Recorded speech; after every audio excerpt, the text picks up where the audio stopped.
staff. So they are staff on the site. You can raise your hand and ask them how to set up. So to make sure that you successfully set up instance, you can, if you can SSH into it, it's fine. Okay, just go to this step.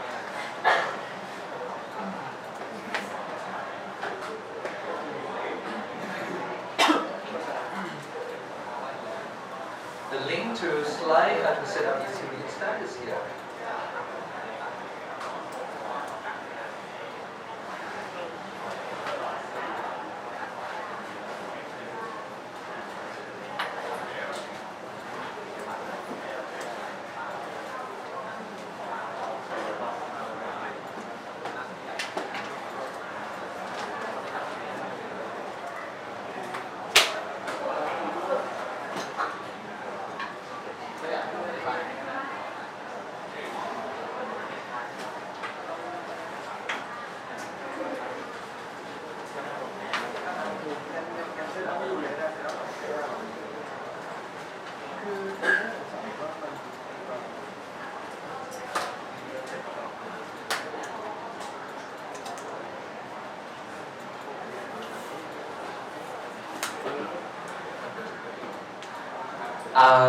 So for the instance, you can choose Singapore, and in the lab we're not gonna use GPU, so it's gonna be T2 medium here. If you follow slide, okay, we not use P2 large, but we can use T2 medium. เจ้าอื่นได้ไหม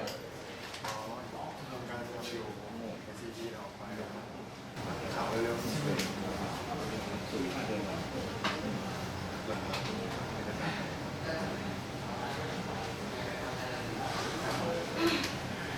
อันนี้ทำไมเนาะ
today.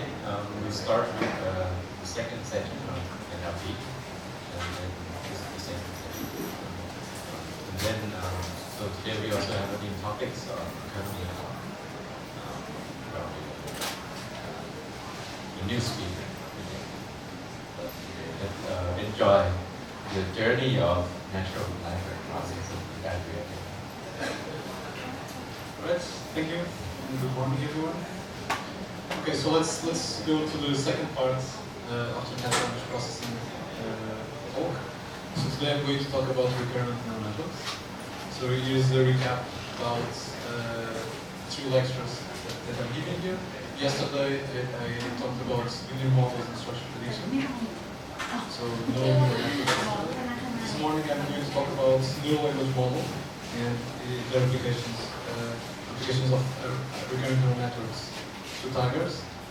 And in part 3 this afternoon, after lunch, I'm going to talk about sequence-to-sequence models and machine translation.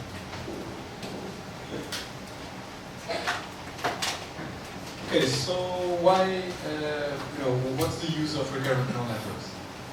So there's a lot of interesting data that is sequential in nature, not just in NLP, but in many other applications. So in NLP, we have, for example, words and sentences. We have, in other applications, we have DNA sequences in bioinformatics, stock market returns, time series. And the challenge is how can we represent arbitrarily long history?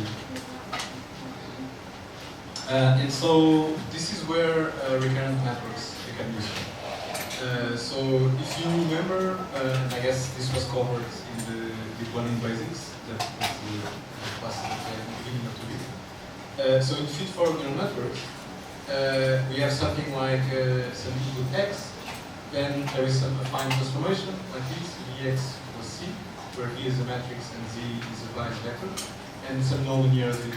And this gives representations in a hidden layer that are denoted here by H. And if this is just a simple network with one hidden layer, then a prediction can be made by Y hat equals an affine transformation on H. Okay, so this is very straightforward. How do we go from here to recurrent neural networks? So it's very simple. Okay, so we assume that there is some temporal index T. Okay. If you think about sentences, this can be the index, the position of the words of the sentence. And instead of having like independent feed-forward layers for every word, what we are going to have is something that depends on the previous state. Okay, so HT now is going to depend on HT minus 1. And so graphically, you can represent feed-forward neural networks like this, where we have the input X mapping to a hidden representation H, and then a prediction Y hat. While in recurrent neural networks, there is a loop here, because as T increases, then HT is going to depend on the state in the previous timestamp. So this is just a pictorial representation. Okay, so what happens if you take this graph and unroll it over the different time steps? If you do that, we obtain something that looks like this. So this is the unrolled version of the graph. Okay, so we are just assuming that there's 4 time steps. There is some initialization of the hidden state that I'm calling H0 here. This can be a parameter of the model. And given H0, I compute H1 by looking at the input X1 and the previous state H0. And from H1, I make a prediction Y1 hat. And I keep going this. So I then predict H2 given X2 and H1 and so on and so forth until I have the full sequence of predictions, Y1 hat to Y4 hat.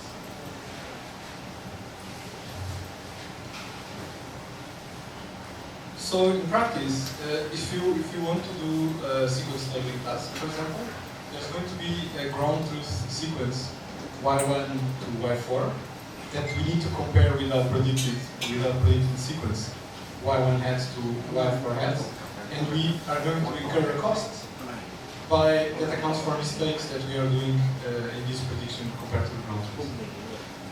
Or it could be, for example, just a cross entropy with the probability that we have here compared to the ground truth. Okay, and then we need to aggregate all these costs and compute a loss function for the entire sequence.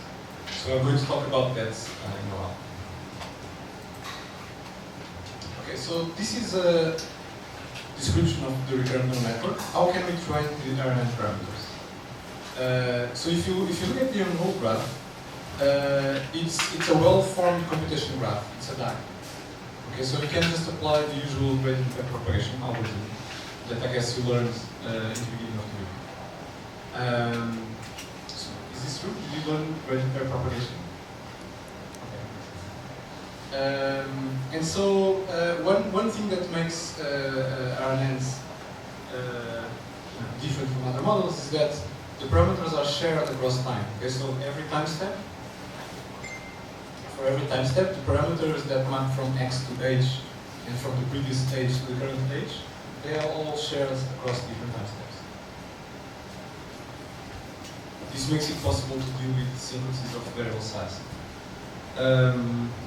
Okay, and so then the derivatives need to be aggregated across time steps, and the instantiation of the gradient backpropagation algorithm for RNNs is called, by historical reasons, it's called backpropagation through time. Sometimes you see this acronym BPTT for denoting this algorithm. Right, so let's make this a bit more concrete. So let's suppose that we have some weight matrix U, and that the computation of WT plus 1 is going to depend on WT by multiplying this matrix U. So this is now a parameter node in the computation graph. If you want to update the RNN parameters, you need to flow the gradients towards the matrix U.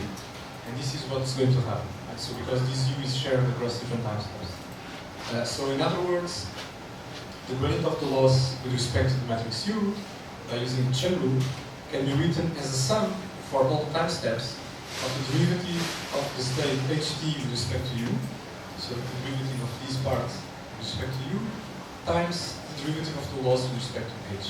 So this is just a straightforward application of the chain rule. So if you learn about convolutional neural networks, I guess you might have learned about those in the computer vision class. This is basically the same idea when learning the filters for convolutions. So today we're going to look at 3 different usages of RNNs. The first one is for sequence generation, where we're going to use the RNN to generate symbols sequentially by using an autoregressive model. This is particularly useful for language modeling. The second usage is for sequence tagging, where we have a sequence as an input, for example a sentence with a certain number of words, and we want to return a label for every element of the sequence. For example, the part of speech tag for that word. And finally, we're going to look at the third usage that I'm calling here pooled classification, where we still take a sequence as input. It can be again a sentence, but then instead of predicting one label for every word, we just predict a single label for the entire sentence. For example, it will be a sentiment plus for that sentence. And so to do that, we need to pool over the RNN states. Okay, so let's start with sequence generation. And the example that I'm going to consider here is language modeling.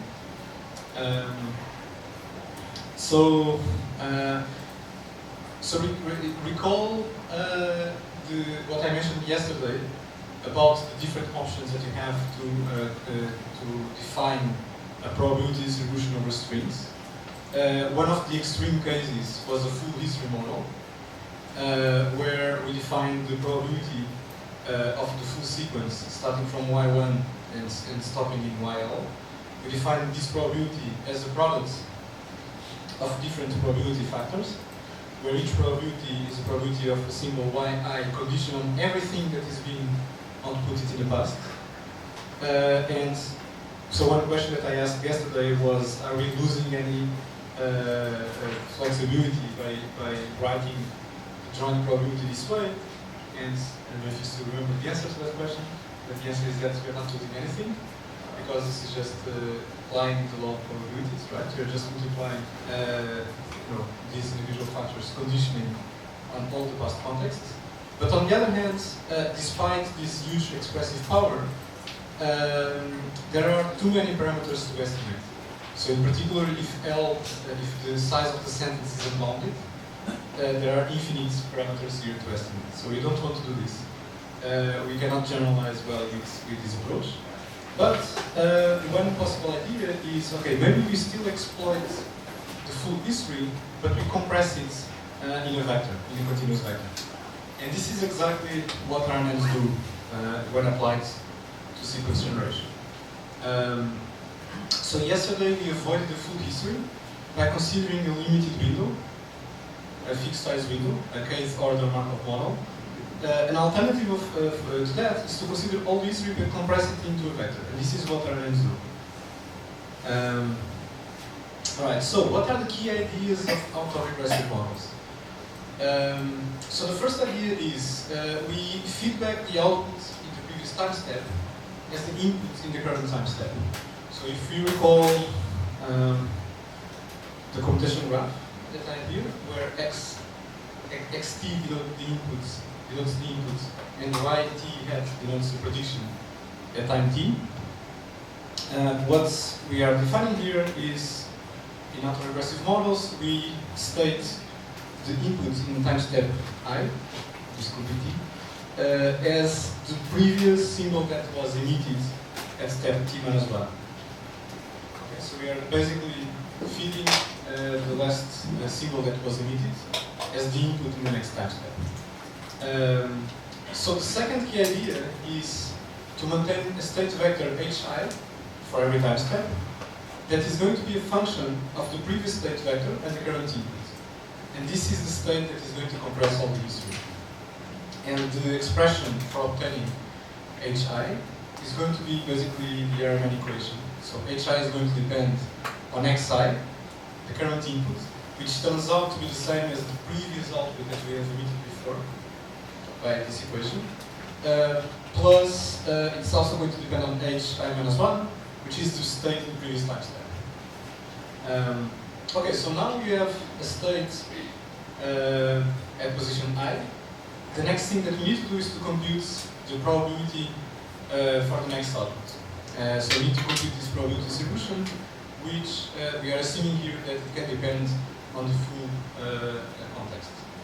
And to define this probability distribution, we just take a simple softmax transformation over an affine transformation of hi. This is it. So it's very simple to take an RNN and define an autoregressive model. So, and now what we're going to do is to look at these steps in more detail. Any question before I do this? Does this all sound familiar? Have you covered this before? Ah, okay, so this is, maybe this was covered in the deep learning basics? Right, so I can go a little bit faster now. Okay, so let's look at the softmax part. Okay, so this is basically the last part where we have the state vector hi at time step I, and we're going to use this hi to define a probability distribution over the words of the vocabulary. So this is basically a gigantic softmax. So we have a big vector. The dimensionality of this vector is the size of the vocabulary, something like hundreds of thousands.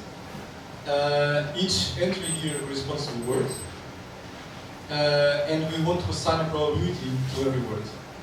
Okay, so this entire thing is going to sum to 1. And so what the softmax transformation does is basically, so we first take the state h, we do this affine transformation.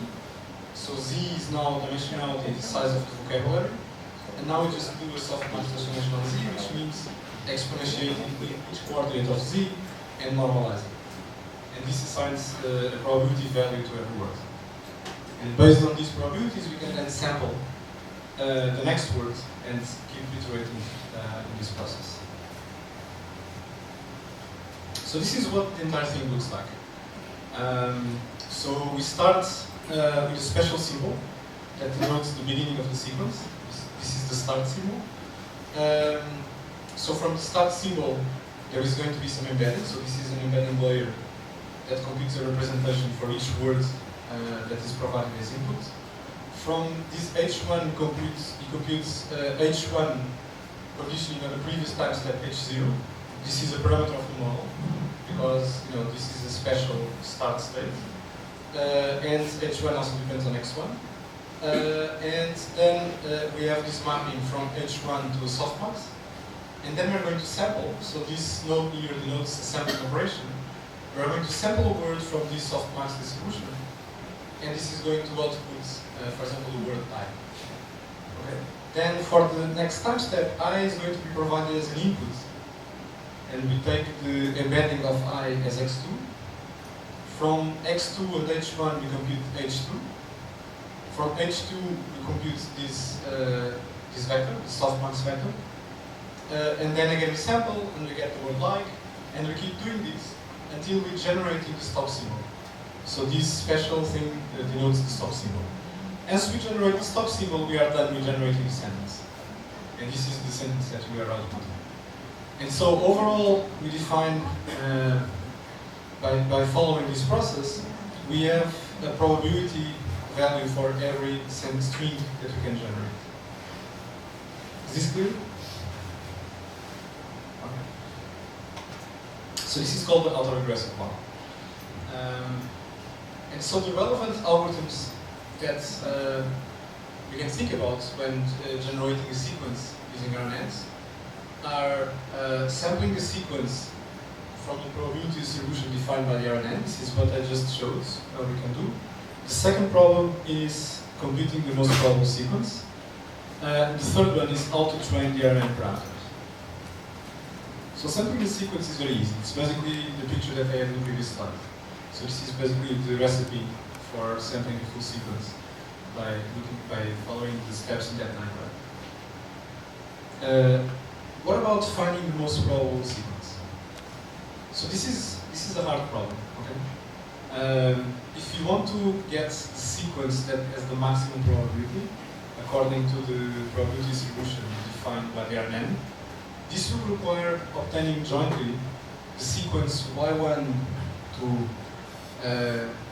the maximum length of the sequence that maximizes the product of all the softmaxes at each time step. And there is a recurrence here, so this h2 depends on h1, it also depends on the previous symbol y1, so this entire thing is going to depend on the full assignment y1 to yl. And so note that picking the best yi greedily at each time step does not guarantee the best sequence. Okay, so if I at the first time step pick the yi that is the most probable, the decisions that I'm going to make afterwards may decrease the probability of the sequence, and maybe the best option was not generating that y1 the first time step. So despite that, this is what is typically done in applications like machine translation. These are variations of these, like beam search. So with beam search, we can get a little bit better approximations than by doing these greedy decisions, but it's still pretty much greedy. It's just a little bit less greedy. Of course, if you're just doing language modeling, if I'm just generating a sentence, as I was explaining before, this problem doesn't make much sense. Why would we want to pick the sequence with the highest probability? It's just one single sequence. We don't want that. But this is important in conditional language modeling. For example, if you are doing machine translation, then there is a source sentence, and you are conditioning the sentence that you generate on your source sentence, because you want it to be a translation of that source sentence. Or if you are doing something like image captioning, our input is an image, and you want to generate a caption for that image conditioned on the image. In that case, it makes a lot of sense to try to look at what's the best possible caption for that image. So we'll talk about these, well, not tomorrow, but in the afternoon, when we discuss sequence-to-sequence models. Okay, finally, we have the last problem of RNNs, which is auto-training. And so the typical procedure for training an RNN is to do maximum likelihood estimation.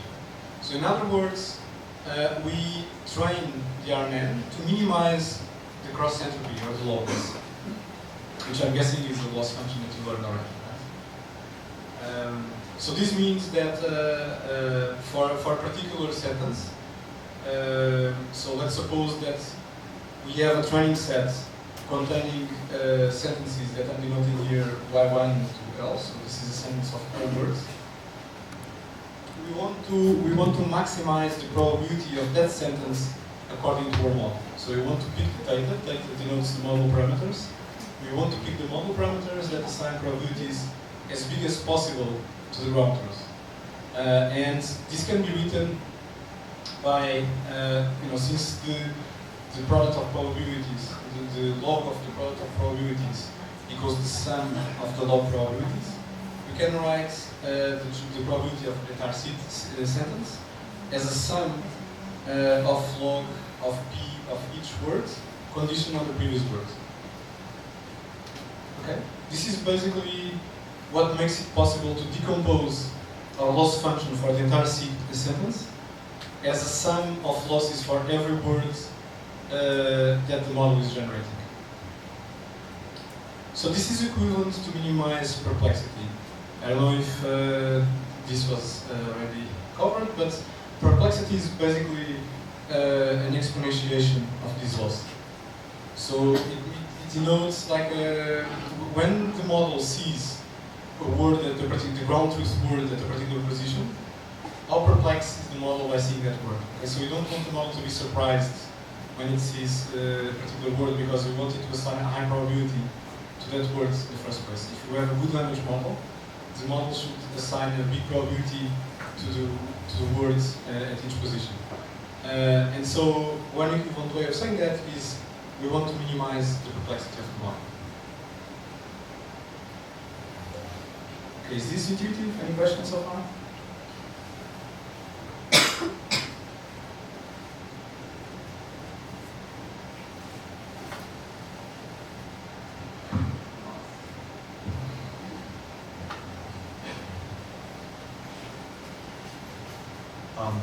When calculating loss minus yi depends on its history.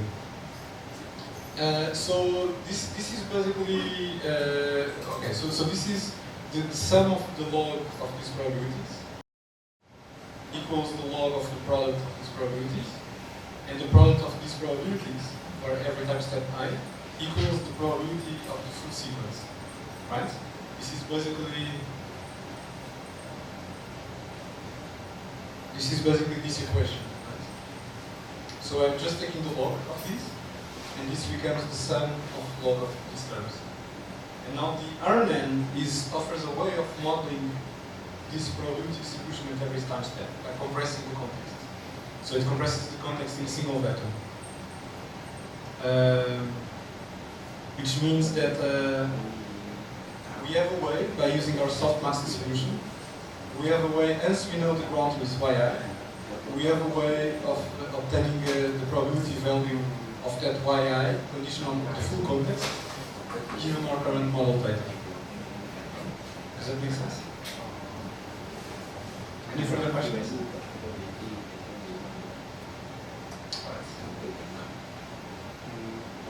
Okay, so this is the situation that we have. Okay, so now we assume that there is a ground truth sentence when you are training the RNN. This is the sentence that we have in our training data. I like curry. And then we want to tune the model parameters. So then we need to tune our model parameters to assign a probability as big as possible to the sentences that exist in the training set. And this can be modeled by looking at the softmax, looking at the entry corresponding to each of these words, looking at the probability values that softmax assigns to that, and then having a cost function that is just the cross entropy, basically the log probability of each of these words. And then we need to sum everything, because our loss is going to be defined as a sum. That's that sum over there. So then we need to sum everything, and this becomes our loss function for the full sentence. And we normalize the size of the sentence. So this is division by L plus 1. Sometimes you don't normalize. It depends on the task. Okay, so this is it. This is how we train an RNN. Okay, so hopefully, if you do this, if you have a training set of millions of sentences, and if you keep, if you apply stochastic gradient descent to, take the gradient of this loss and optimize the model parameters, eventually the model will learn to assign high probability to the sentences of the training set, and hopefully it will generalize well enough such that when it sees a new sentence, it gets a low perplexity value on that new sentence.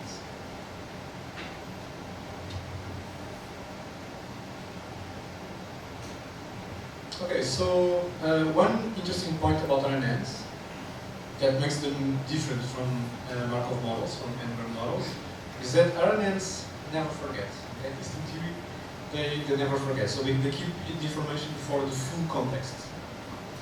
So they don't have this limited memory window of things that they can condition on. This is a very useful property. This is also the reason why neural language models became the dominating paradigm in the last few years. However, we're going to see that RNNs might still have trouble learning to use their memories. So the model, the RNN that I presented right now, it's not what is used in current models. Okay, this is kind of a total description about what RNNs do, but in practice we use different gatings that are better than RNNs in terms of learning to use their memories. So another thing that is relevant here is this notion of teacher forcing and the exposure bias problem. So these autoregressive models that I just presented, we are always conditioning on the true history. We are not conditioning the predictions that the model is doing. This is called teacher forcing. So in other words, if you look again at this diagram, this sequence here is the ground truth sequence. This is not the argmax, so the most probable words according to the model. Okay, so we are always conditioning every decision by feeding back the ground truth words that exist in the past context. And this means that the model is never exposed to its own mistakes. So in practice, the conditions at test time are very different. So at test time, the model we are sampling. So this is what happens at test time. At test time, we compute the softmax transformation, and then we sample a word from the softmax, and then we condition what we do next on the words that the model generated. Okay. So if instead of sampling we do argmax, which makes a little bit more sense in conditional language modeling, then we are conditioning on the model's predictions and not on the ground truth. But at training time, this is not what happens. At training time, we are not conditioning on the model's predictions, we are conditioning on the ground truth. So there is a little bit of a mismatch between training and test conditions. And this strategy of conditioning on the ground truth is called teacher forcing. And the problem that this mismatch between training and test is called exposure bias. It means that the model is never exposed to its own predictions. So at test time, if it does a mistake early on, then it was never trying to recover from that mistake. So it can keep doing a worse version of your decisions. model, and you want it to be There's a automated. few ways. Okay, so that's gonna be basically it's concludes to be this picture, right? It's pretty simple. Okay, so that's a brief talk on DevOps, right? So if you haven't heard it, maybe you understand it now. Okay, so for the next one is local machine learning deployment. So I think this one is pretty simple, right? It's pretty straightforward. So I decided that not gonna teach local deployment, but it's super easy. You can find any GitHub out there. Okay, so for local model deployment, you're gonna have, for example, use scikit-learn, you use other framework, you're gonna train your model, you're gonna have your model as a file, and then you save your model, like you're gonna zip it, like you can save it to pickle file, right, PKL, and then you write software like backend. You can write Flask, right? You can use Flask, you can use Django, you can use Node, whatever, right? And then you make a REST API, which run on the web server, right? You have JUnicorn, you have Nginx, like a web server, and then your colleagues, your friend, or your client, they can use REST API to make use of your model, right? So it's gonna be simple REST API run on local host, right? So this one is pretty simple.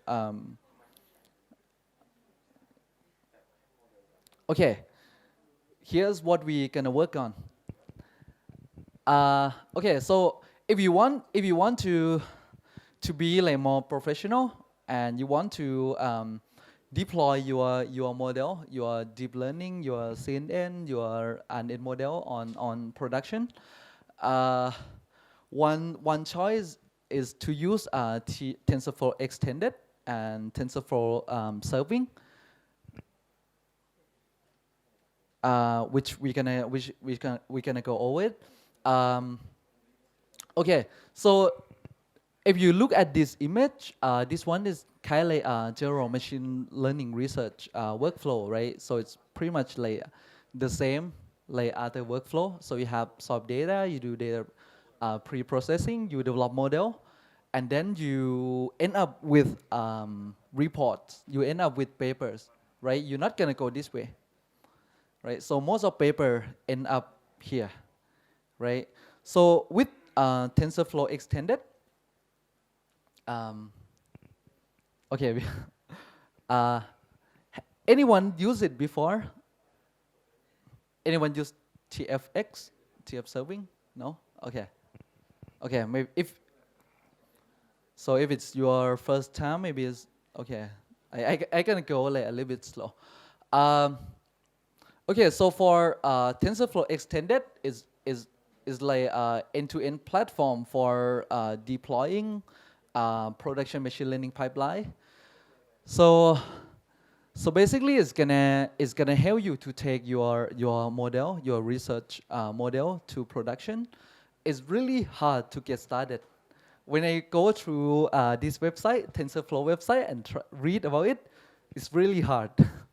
I think it kind of is too hard to understand. I mean, if you serve your model locally, this one is a whole different story, right? It's and oops. Okay, maybe okay. For TensorFlow extended, you may congratulate, like, right, when you have like TensorFlow version 2, but TFX not follow TF2. I don't know why, right? Everyone's so happy. Oh, TensorFlow 2 is so easy to use, right? Have Keras and it's so easy, but TFX still support TensorFlow 1.13. Okay, so today we use TensorFlow 1.13, not 2. Okay, okay. So I try my best to to deploy TensorFlow 2, but not yet. Okay, so basically what TFX helps, so it's gonna based on the pipeline that you have. TFX gonna help you to create the production pipeline, so that when you have a model, you can push it, train all the way to production. So here are the steps for TensorFlow extended, right? So basically the same thing like what you saw before. It has data ingestion.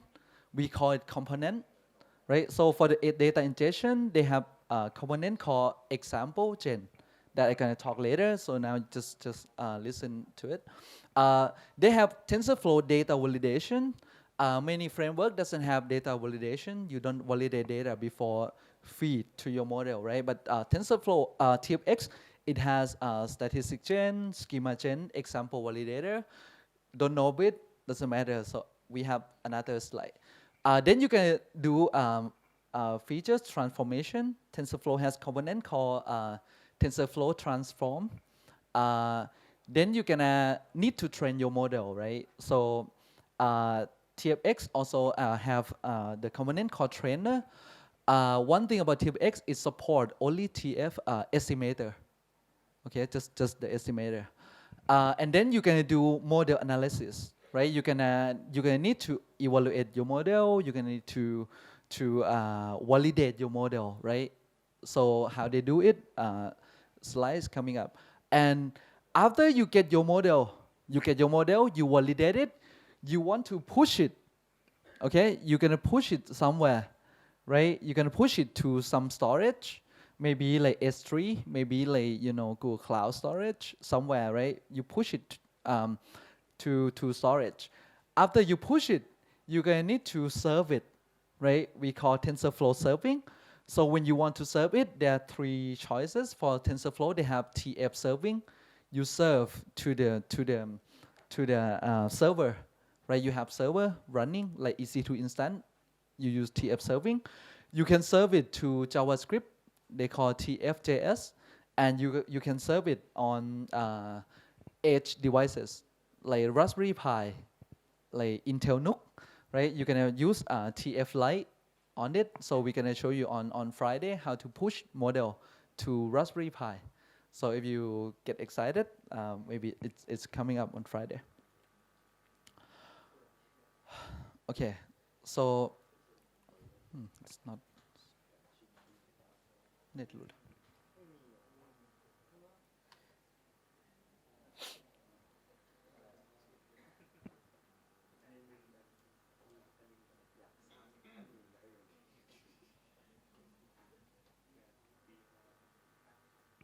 Anyone here has ever deployed model to the edge?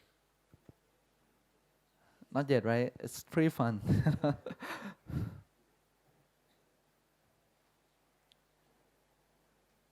I think if you use deep browser, maybe they also like do the same thing. Train on the cloud, push to the edge. It's not moving.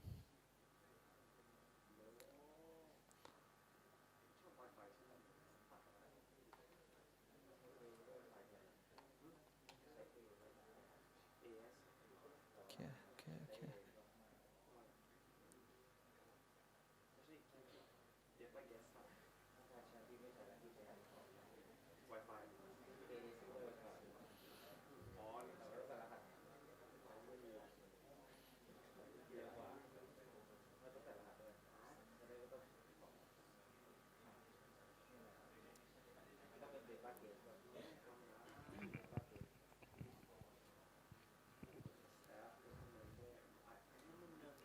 Okay, sorry, my internet a little bit slow. Okay, so for TFX, there's one concept called TFX metadata store. So when you do something on TFX, it saves all information about your model, how you trained it. It saves all information about your data to database called metadata store. It doesn't save all data, right? You can have data, you have big data, and not gonna save into this database, but it's gonna save all activities in the database. They have choice like you can use SQLite, you can use PostgreSQL, right? It's just gonna be database that save all metadata or information about how you train the model. You can, if you train model for one day and it hasn't finished yet, you can stop training, and you can come back and train it again. So it's you can have many models that you train, and you can compare performance of those models. So basically, this metadata store is the heart of TipX that it connect everything. So basically, you have the trainer train on new model. Information about the training gonna be saved to metadata store. So if you want to validate your model, it's gonna take information from metadata store and validate your model. After you finish validation, good or bad, it save that data back to metadata store. And before you can you push your model, right? Whether if you want to push new model, you have to make sure that the model that you train is perform better, right? Perform better than the previous model that you have, right? So this metadata store can save all those information before you decide to push your model to production.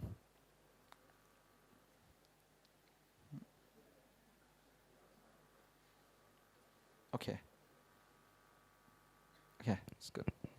Okay, so here is the inside the TipX metadata store, right? So you have machine learning workflow. On the top, you have the pipeline, like what you saw. So this it keep all information about your model, right? Artifact type, the artifact, or events that happen, or execution, how many tasks you execute, and save all this data into this database. So you have choice, like what I said, SQLite, MySQL, PostgreSQL, doesn't matter, right? And okay, so this the version that I talk about, right? And also TipX it based heavily on Apache Beam. So if you want to learn more about how they process the data, you can go and look at Apache Beam. Okay. Okay. So for the production machine learning property, why we want to use TipX, TF serving. So there are like some of these property that you want, like, right? You want like your model, your production to be scalable. You want it extensible. You want it to be modularity, right? You want to deploy like different model as a module. You want to be able to test it, reproduce the result, and monitor all this stuff. You're gonna see it when we run the model. Okay, so if you remember the pipeline, right? We have a really long pipeline of TipX. For TipX, we need one thing called orchestration. Orchestration, we need to create. We needed to create workflow. There are two choices when you use TipX. We call it. You have choice of Airflow and Kubeflow. Okay, so Airflow and Kubeflow, right? So what's the difference?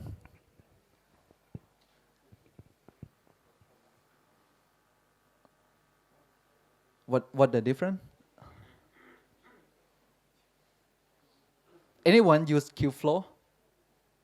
Not yet. Airflow? Okay, not yet. Okay, okay. For the Airflow, basically you use it. You know DAG, right? DAG, directed acyclic graph. DAG. Okay. Okay. Okay. Okay. Many words. Okay. Basically, use Airflow to create a pipeline, right? As a DAG. You will see it later. Kubeflow pretty much the same thing like Airflow, but you focusing on deploying a model with Kubernetes, right? You want to have many Dockers, and you want Kubernetes to manage all those Dockers, right? So based on I searched Google Trend, so I have two choices, which one to use. I searched Google Trend, I saw this graph. So you think which one I can choose? Airflow. I don't know why. I don't know why. On this one, May this year, right? You see the trend. So I don't know what happened with Kubeflow. So we decided to use Airflow. If you want to get more information about the difference between Airflow and Kubeflow, you go to this website. But basically, you think about Kubeflow when you need Kubernetes to deploy your model, right? You need Kubernetes to deploy model because you want scalable. You want scalable because you want to serve model in real time, right? You have loads, right? Million people use your model, right? Okay.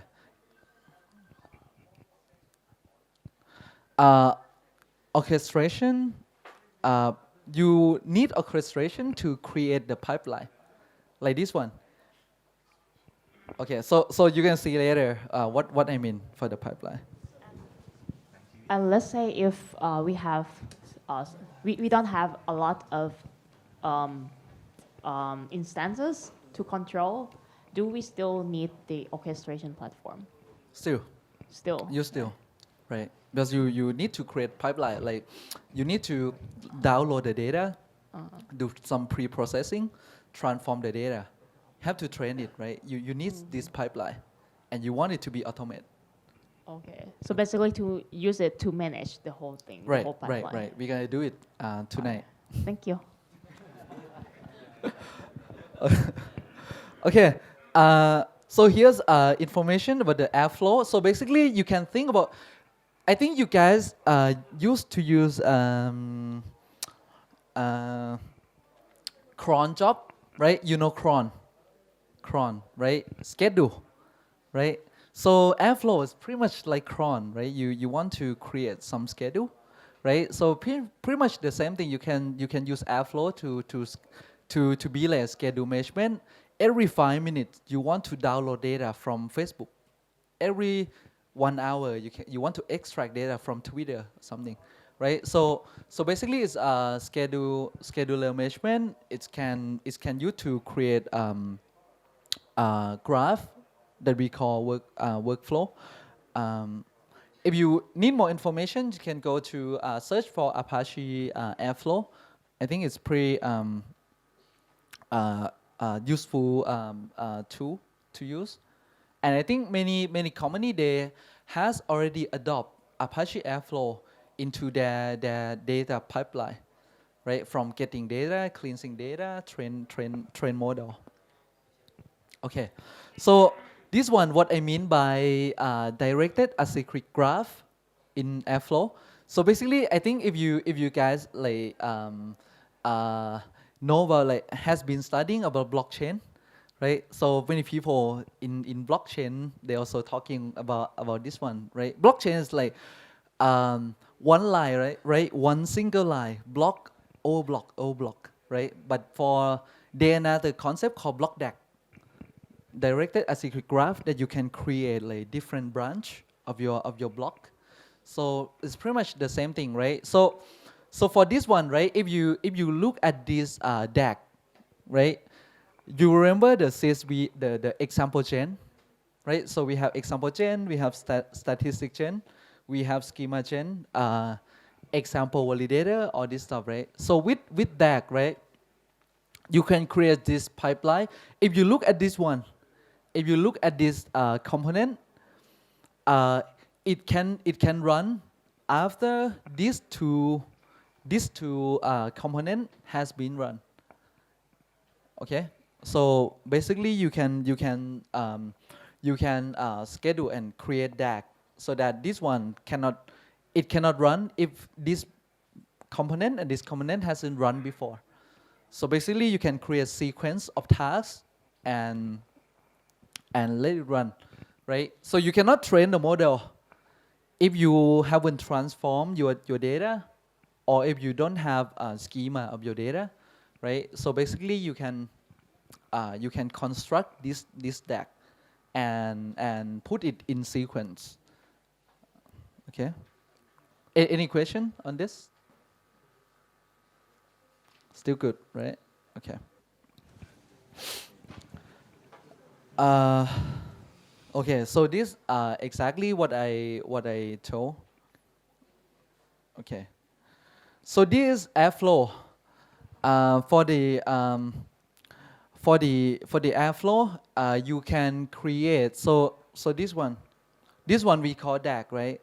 When you look at Airflow screen, you can see DAG on the left hand side.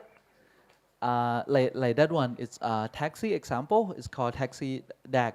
You can put schedule. How often you want it to run, right? As interval. You can set the owner, and you're gonna see the time that it's what the last time that this DAG has run, and you can see the result when it run the DAG, right? For example, you train some model, right? You run it and it fail. You're gonna see it here. Okay, so this one we call Airflow web server. Okay, so when you go to the Airflow, when you run the Airflow web server, you can view DAG. There are two views. So first you can view DAG as a graph, this one we call it graph. You can view it as a tree. So they have another called tree view. And basically you can also manually trigger that to run. So there's this button called trigger DAG. So you can just click and let it to run. If you click at tree views, right? If you remember the steps of the TFX, right? You're gonna see this DAG has example validator, statistic gen, CSV, schema gen, all this stuff, right? You can see the running history of this DAG. If you click tree views, you can, if you want to see code, you can go and view that code. It's here. If the status hasn't refreshed, you click refresh. Okay. So this coming back, right? So this the pipeline of TFX. Basically, you can use Airflow, right? So this all the blocks gonna be in Airflow, right? You can use Airflow runtime or you use Kubeflow, or if you develop your own runtime, you can use your own runtime as well, right? So for simplicity, we use Airflow, right? And at the end, what you want model, and with this model, you want to push, right? To serve. Okay, so this code maybe it's a little bit small, but you can, I think you can look at your screen as well. So basically, the code on the left-hand side, if you look at your slide, for the code on the left-hand side, it's code that you can create DAG. So this graph generated from this code. If you run this code, it's gonna automatically create the pipeline for you. Okay, so okay, if we go like one by one. So for the okay, let's go over one by one. What is example gen, statistic gen, and example validator? Okay, the first one, for the example gen, you may have your data as a CSV file, or you may have your data in Tensorflow called TF record, right? You have your raw data, and with this raw data, you import it to example gen, right? And example gen, what it's gonna do is it's just gonna split your data into training and evaluation set, right? It's pretty simple. This one is the code. So TFX using example gen is pretty easy. So it's just like 1 or 2 lines to load data, right? So you have this line and this line gonna in your DAG, in your this one we call create pipeline, right? Pipeline is your DAG. Use this code to create this component, right? So that you can import your data. After you import your data, it's gonna, after you split it to train and evaluation set, it's gonna you go to another pipeline called statistic gen. For statistic gen, it's gonna apply basic statistic tool. It's gonna file a statistical description of your data, and it's gonna, and you can visualize it. Okay, maybe, okay, this one, right? You have example gen. It's split into training and evaluation set. It also push log, right, into metadata store. After you run statistic gen, it's gonna capture the shape of your data. It's gonna visualize your data and keep some statistical descriptive of your data. This one is the just one line, right? You have CSV, import CSV, apply statistic gen. You create another block, and if you want to visualize your data, you can run another code. So this code that we're gonna run it.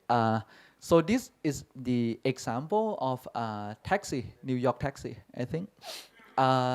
So basically, it's gonna generate all this stuff for you, right? It create visualization. You can see whether your data is skewed, right? You can see the distribution of your data, like this one, like missing mean, standard deviation, mean, median, max, and also you can also visualize what your input data looks like, right? So it create this for you. So it's, and you can use it inside Jupyter Notebook.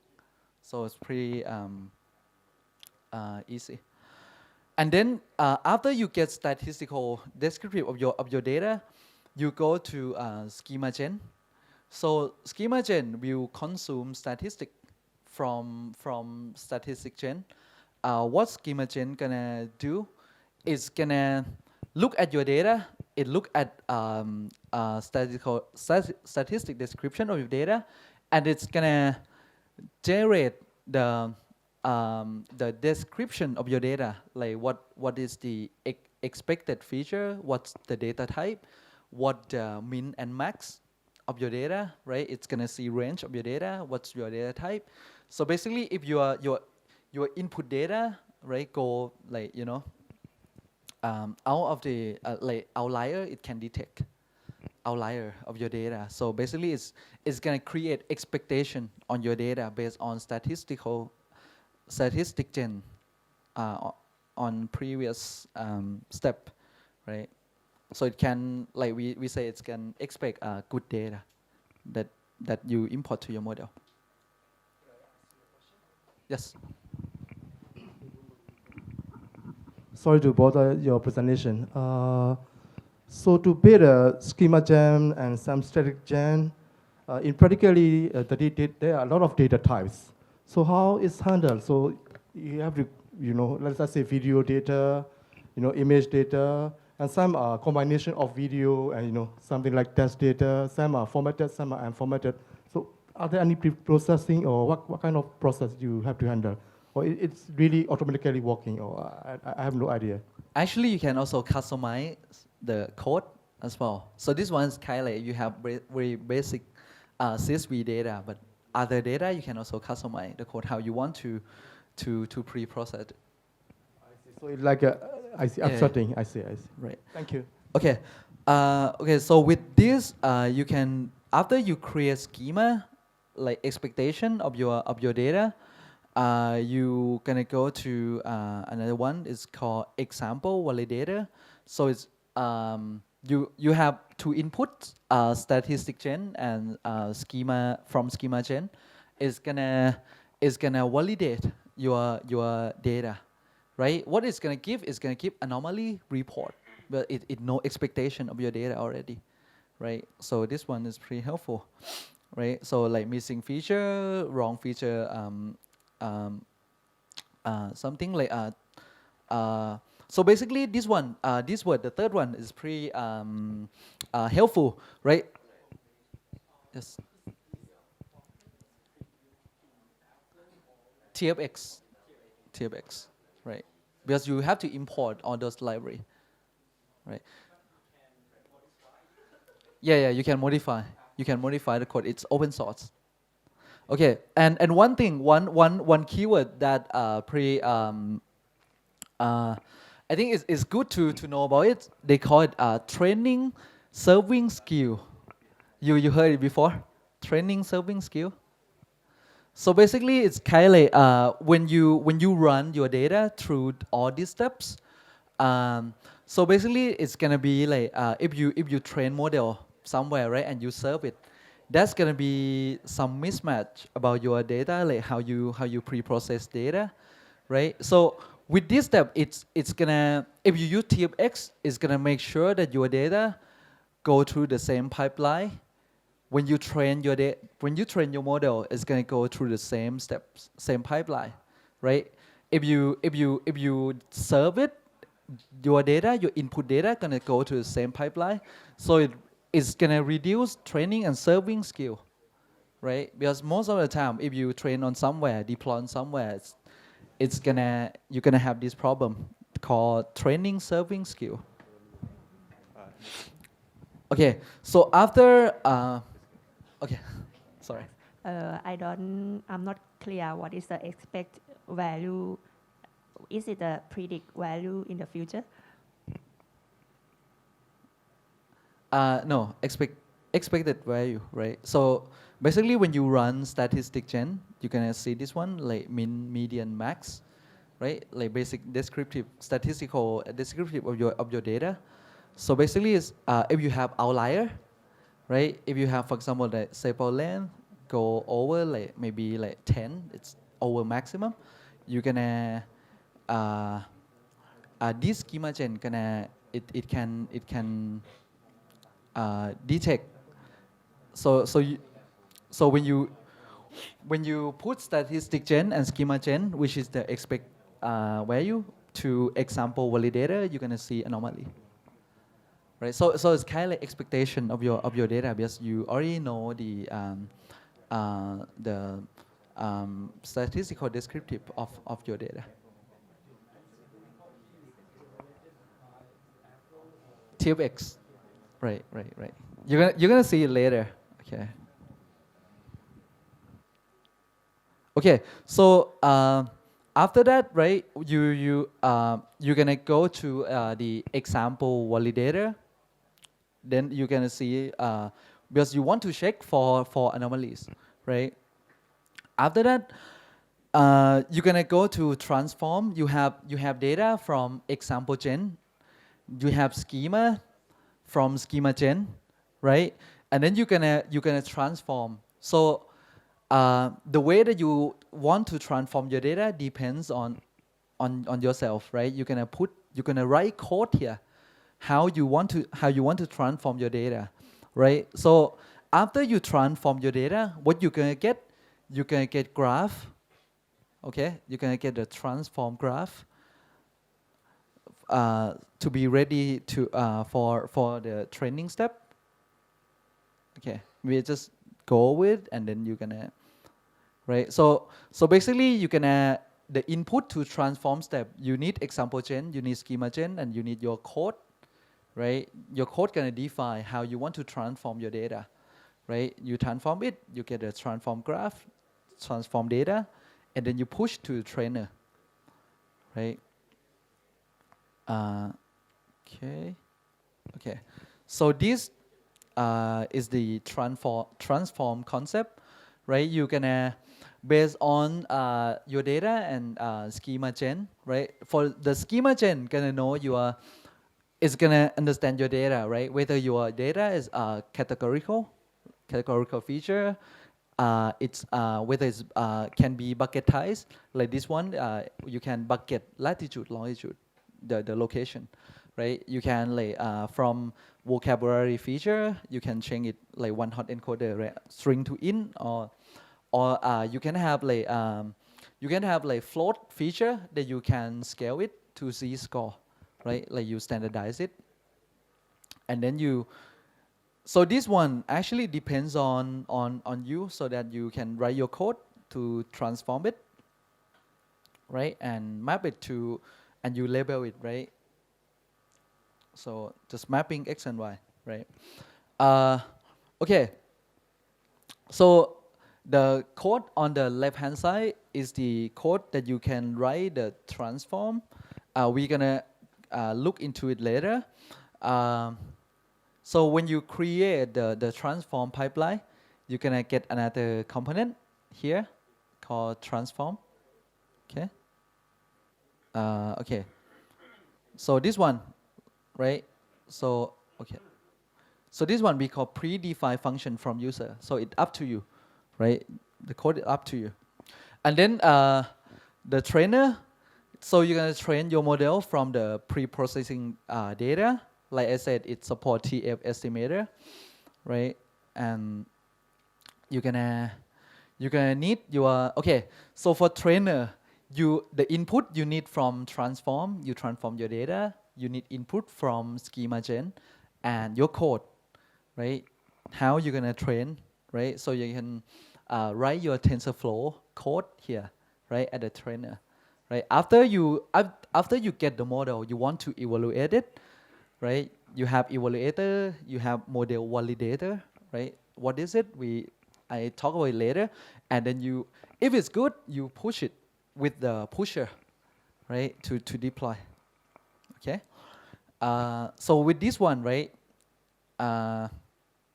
you can save it like TensorFlow model, right? You can get like the graph and weight, right? And then you push it right to TensorFlow serving.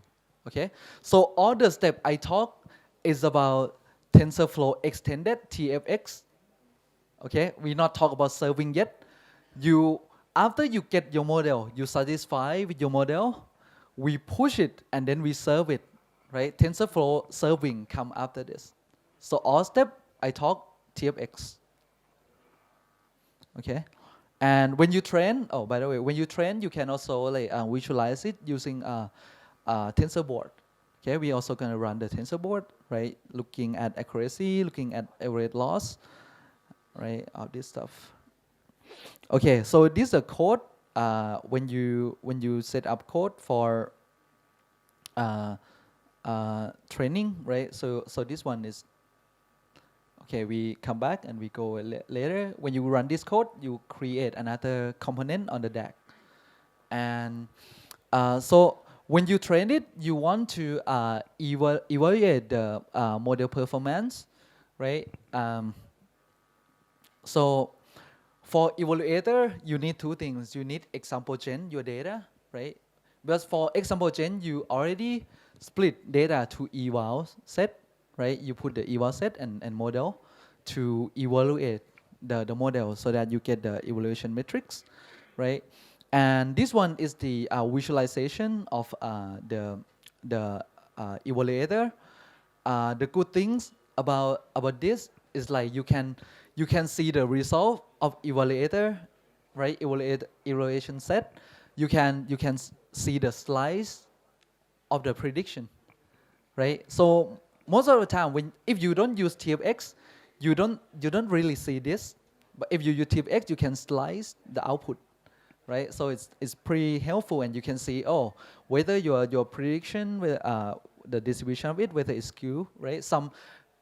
Your model maybe predict on some of the range maybe it's not good, right? You know, okay, how can you improve your model, right? Like this one, sample length when it around 5.9, it get accuracy about 0.5, right? Right. So maybe you know, okay, I need to improve on this range. Okay. So this one is the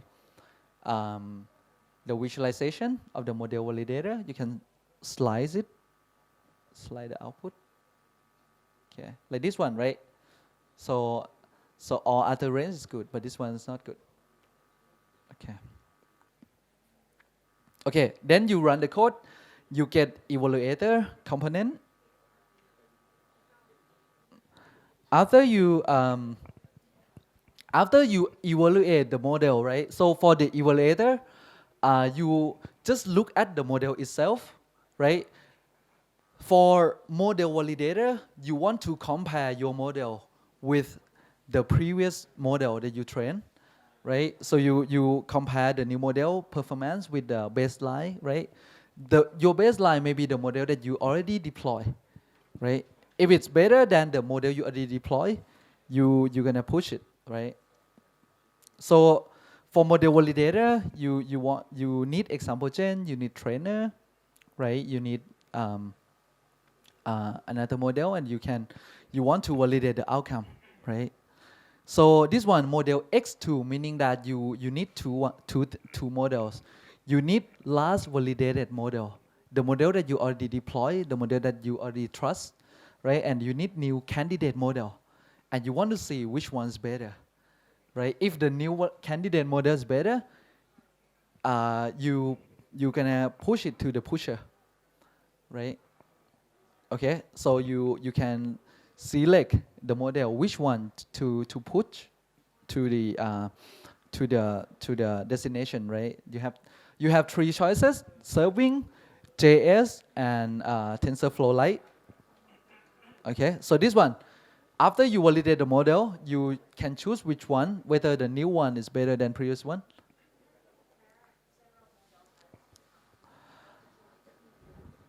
I think from metadata store you can compare. Yeah, the question is whether you can compare many model at the same time. Yeah, I think from metadata store you can. Yeah. Okay. Actually, on the tensor board, you can go to tensor board and you can see the performance as well. Okay. So from the pusher, after the pusher, right? You're gonna get something we can call it like artifact, right? Like a model, push model. So after this, we're gonna talk about TensorFlow serving, right? So after this is gonna be TensorFlow serving. Okay. Before you need some break, or you want me to go continue? After this, we're gonna get hands-on, okay? Because I see many people gonna already sleep. Okay. Okay, maybe like 3 minutes break, just okay or maybe five. Go to toilet and then we come back, and then we go over the EC2 setting up. Okay, let's get started. I think this part should be fun for you guys.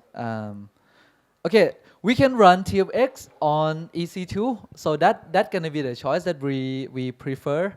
But if you cannot successfully run the EC2, you can run it on Colab, like what I said. Okay, so for step on the Colab is gonna be on another on different slide. Okay, I gonna open it first. So we prepare the code on Colab, but if you can do EC2, just follow EC2. EC2 has less issue because we can control the whole stuff, right, on EC2 instance. But for Colab, you need to kind of hack it a little bit because because we run Airflow like a server, right? We run TensorBoard, right? And you want to access, and we set different parameters. So this one on Colab, if you can run it successfully, good for you. if you cannot run successfully, don't blame us. we did our best because we know that okay, someone may not cannot successfully install on EC2. Okay. Okay, come back to the slide. Okay, if we all create EC2 instance, we good to go. Okay, first we gonna go to the if you go to the slide. So this one is slide 89. Slide 89. You just gonna, if you have my slide, you just gonna.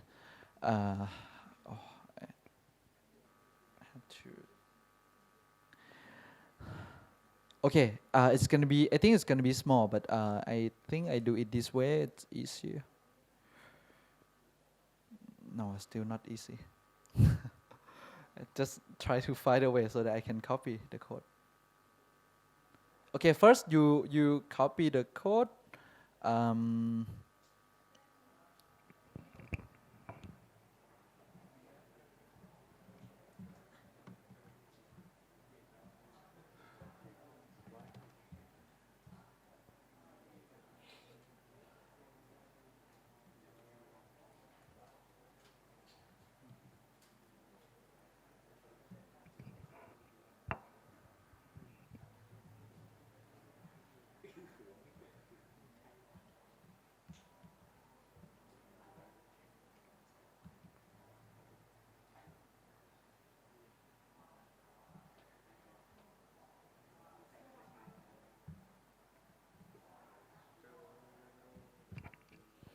Okay, if you ready, you just go to the slide, do git clone. I'm waiting for my internet. Okay, but first you have to CQ shell. You CQ shell to your, oops. You CQ shell to your EC2 instance. Just you know how to connect, right? SSH. I and go to your PEM file. If you have your PEM file, and then you follow with your EC2 instance address, right? And then you can get this welcome to Ubuntu 18.04.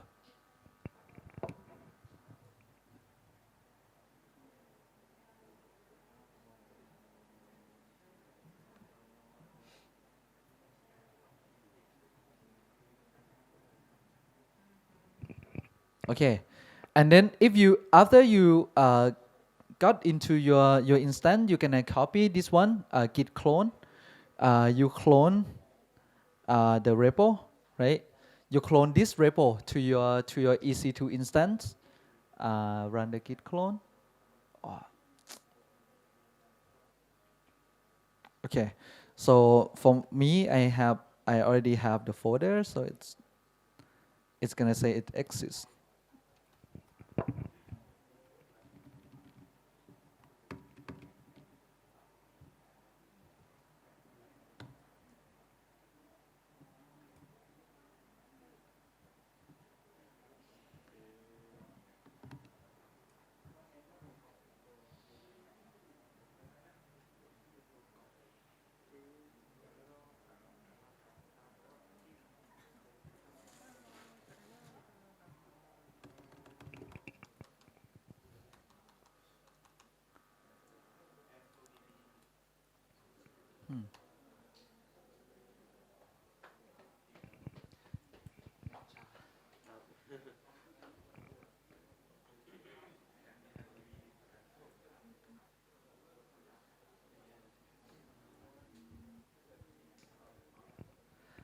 If you ready, just if you can access the EC2, you just go ahead and clone. So I think I have some problem with internet.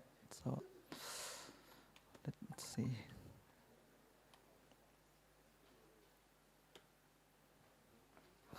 ค่ะมันเน็ตมันใช่เน็ตมันช้าสิเดี๋ยวนี้อันนี้เน็ตมือถือ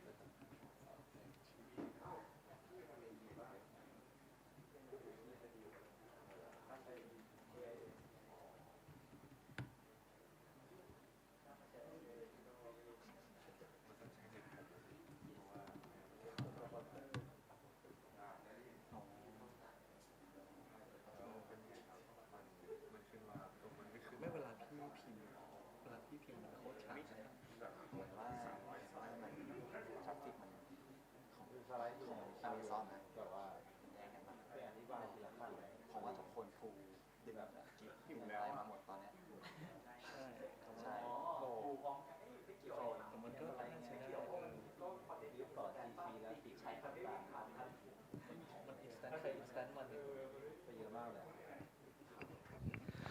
Okay, if you can, my internet a little bit slow, but I have already done some of steps, so I just gonna go over my slide, but you can follow. If you cannot follow along, if you like miss some point, just raise your hand and staff gonna go to you. So okay, first you clone the repo, right? You clone the repo, and then after that you run the command on the left. Your cd to mlrs, you run source setup.sh. We wrote the SQL shell for you. We install all libraries. We like getting some code. Okay, so you run source setup.sh to set up the virtual environment, and then you gonna run this step. The second step, you gonna need to install TensorFlow serving. Okay. You need to install some library of TensorFlow serving. You run second step. After that, you update your virtual environment again. Apt-get update and install TensorFlow model server. Okay, so do 3 steps.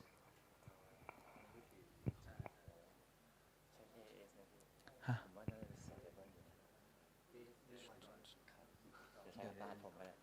แต่ว่ามันต้องต่อเช้าปะ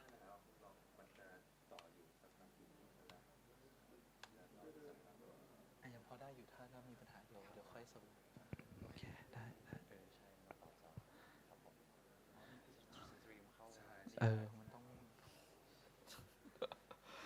Okay, so if you can run this, you just run three commands. Okay, and if you ls your EC2 instance, you're gonna see folder mls ai.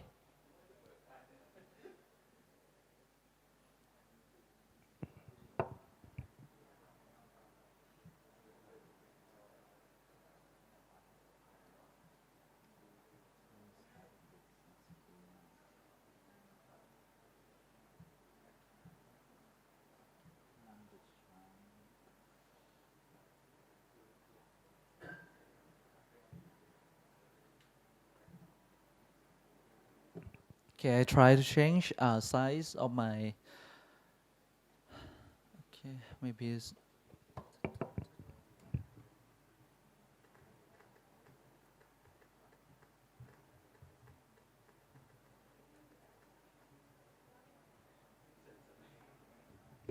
Okay, maybe it's bigger. Let's see.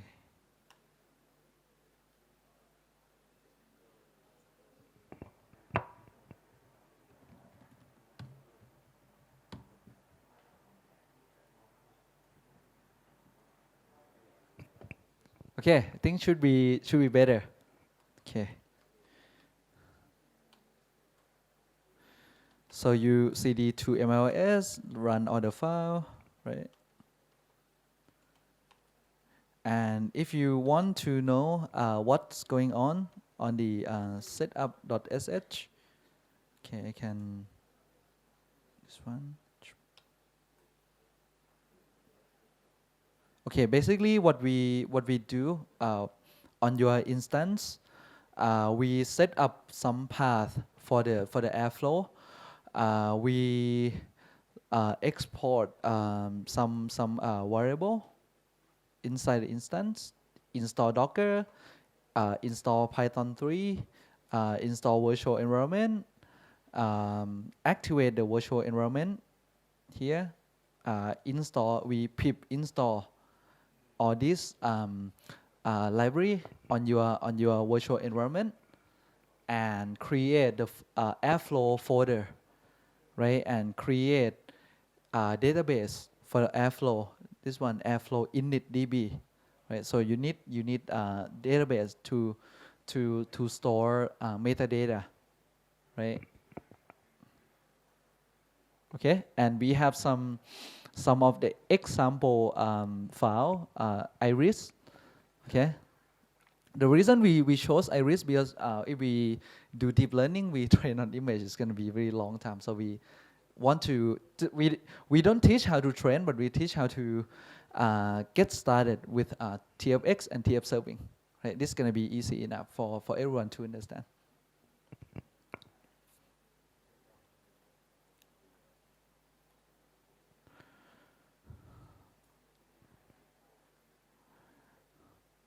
Okay. So everyone's good? You get this?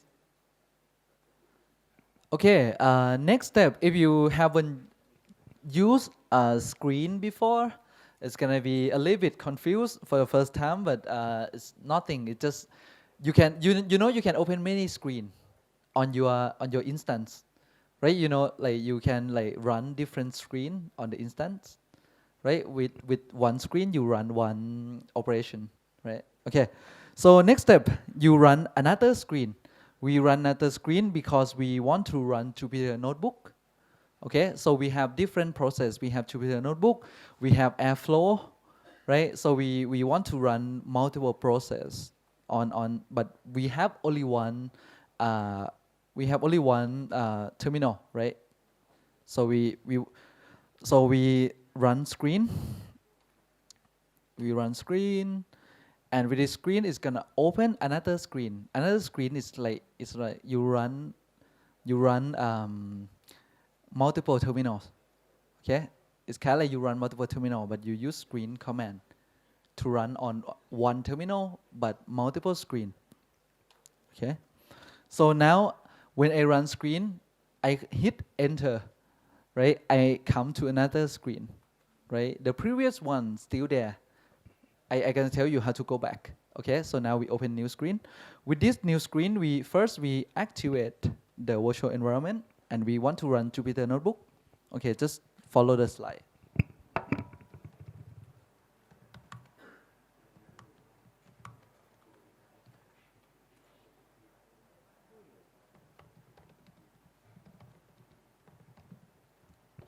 Or you can just copy, if you don't want to code.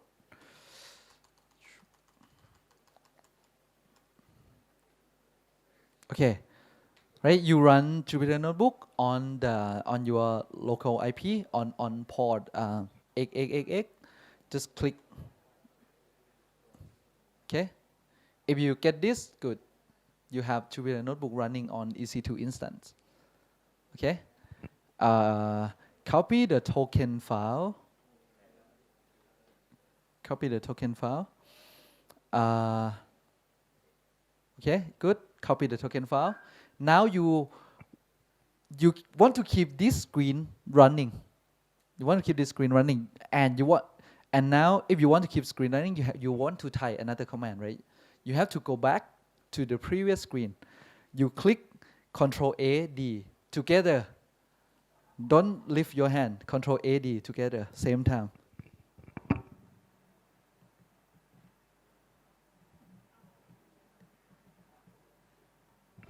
Okay. Now I detach from previous screen. Come back. Okay. Do you want to see how many screen you have? Screen dash ls or screen dash r. Okay. So this one gonna be like.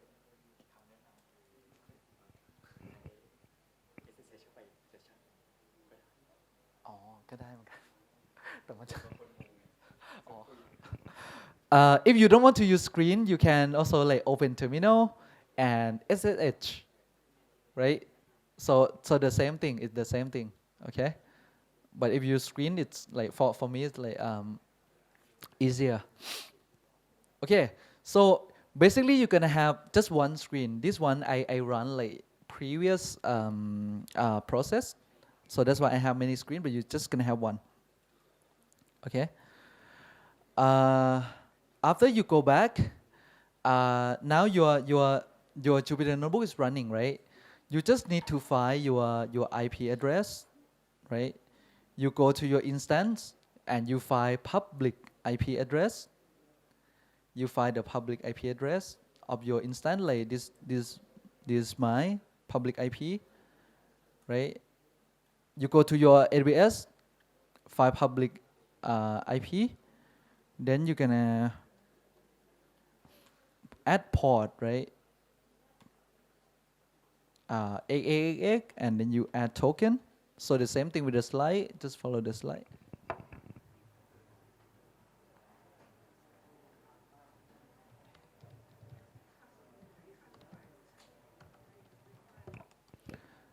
If you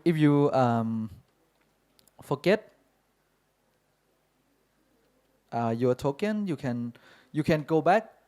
You Control AD to detach the screen to go to the previous one, and if you want to go back, you go with screen dash R and put the screen number. If you don't use screen, you just use multiple terminals. Okay, just use multiple terminal.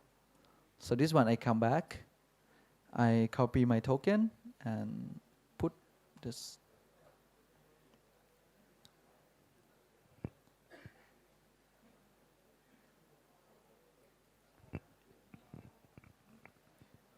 Okay, this one is Jupyter on my instance.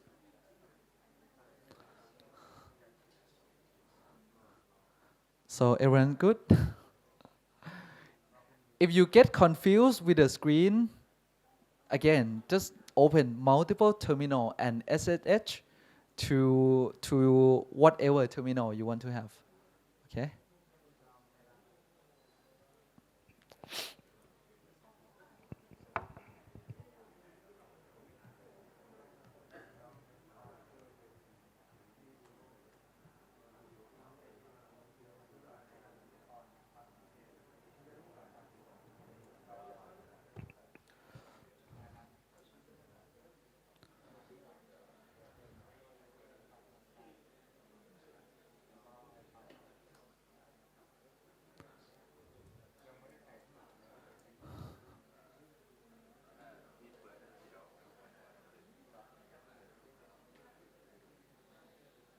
Okay, we good. We are good. If you yes.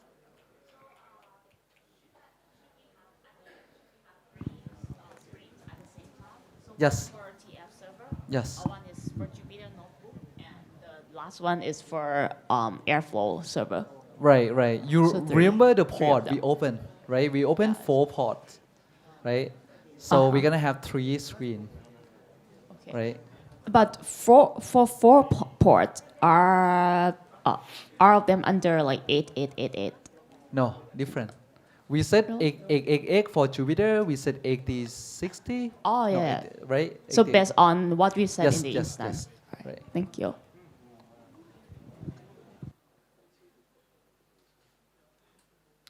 Okay, good. Everyone see Jupyter? Happy? Not happy?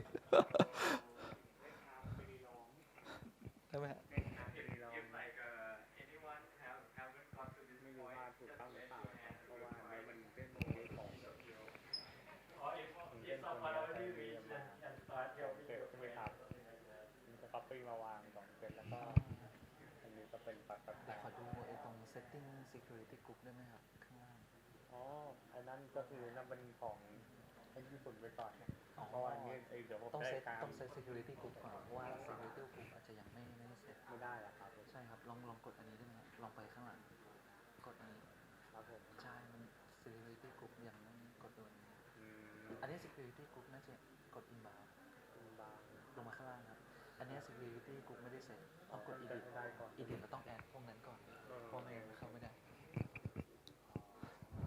Okay, need more time or good? Can I go? No, more time? Okay.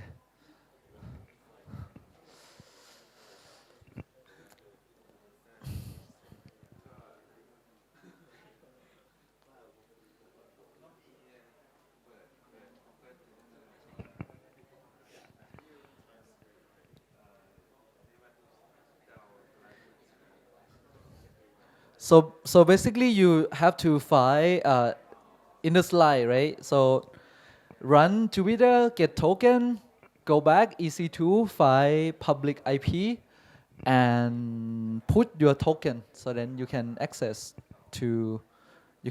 your Jupyter.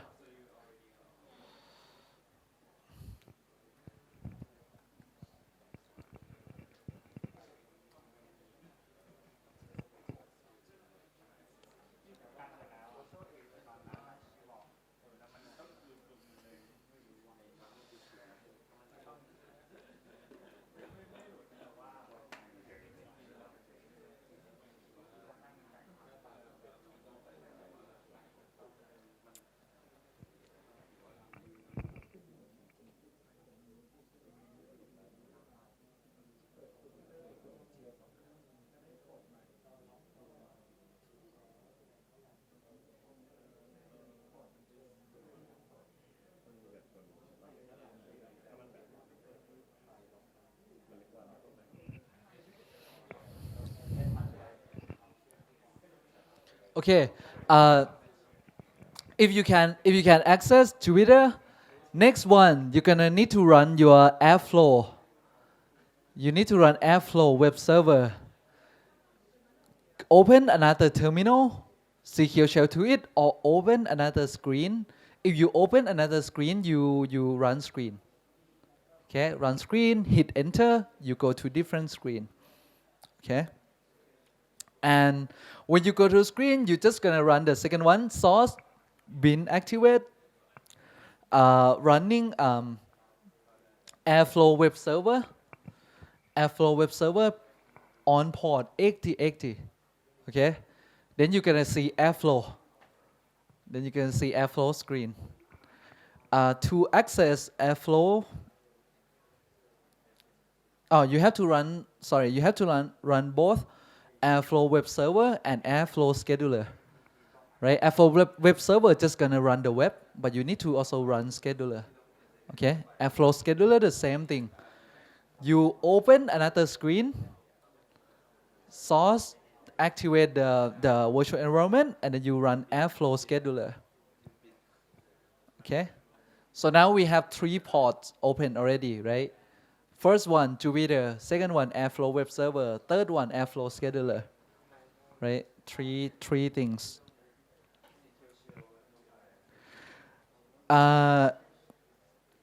If you want to see if you can run the Airflow successfully, you go to port 8080. If you see this, if you see Airflow running, you could. You're gonna see all this stuff. And if you see this, you can go home. No, kidding.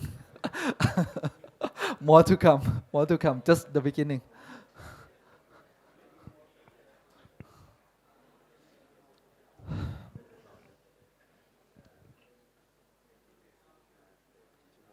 ได้ไหมพี่ว่าสักจริงๆมันเหลือนิดเดียวถ้ารันนี้ขึ้นแล้วอะสักไม่เกินทุ่มครึ่งไหวไหมจะพยายามคนเขาไหวไหมเขาเริ่มถ่ายกันหมดแล้วจริงเหรอไม่รู้ติดคือส่วนใหญ่ติดอะไรติดเซตติ้งเหรอติดจริงเหรอ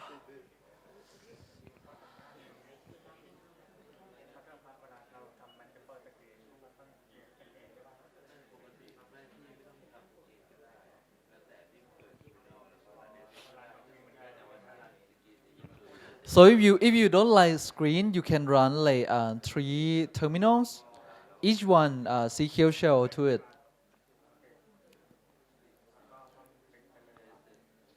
Right? If you confused with screen, you just run 3 terminals, right? Each one just SQL shell.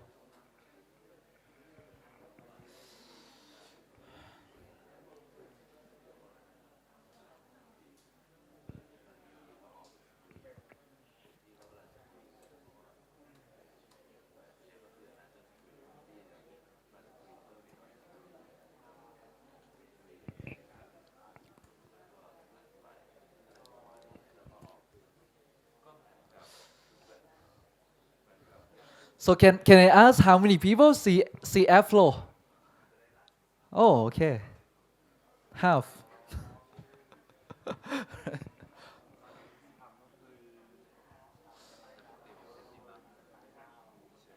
จะครับพอยังได้อยู่ไหม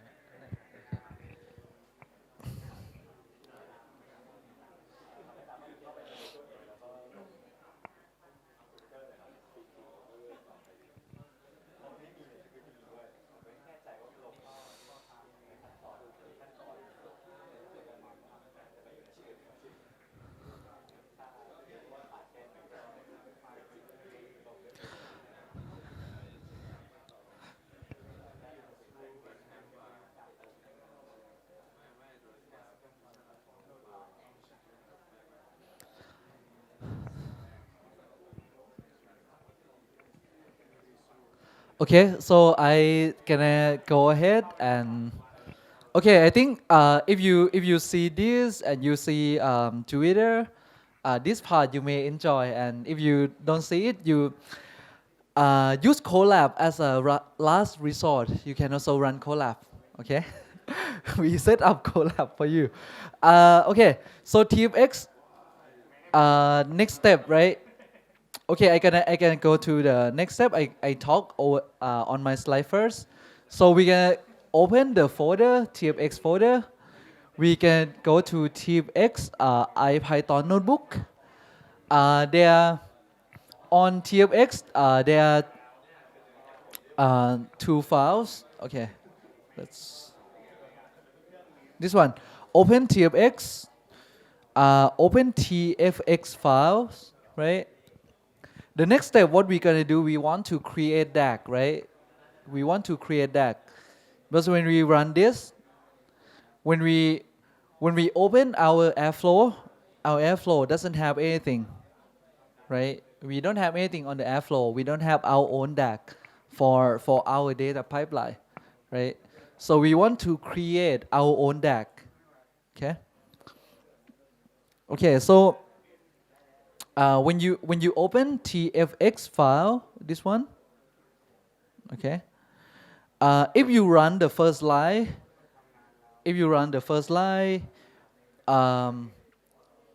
okay, before you run, you can toggle line number, right? If you use Jupyter, just toggle line number so that you know which line number I'm talking about.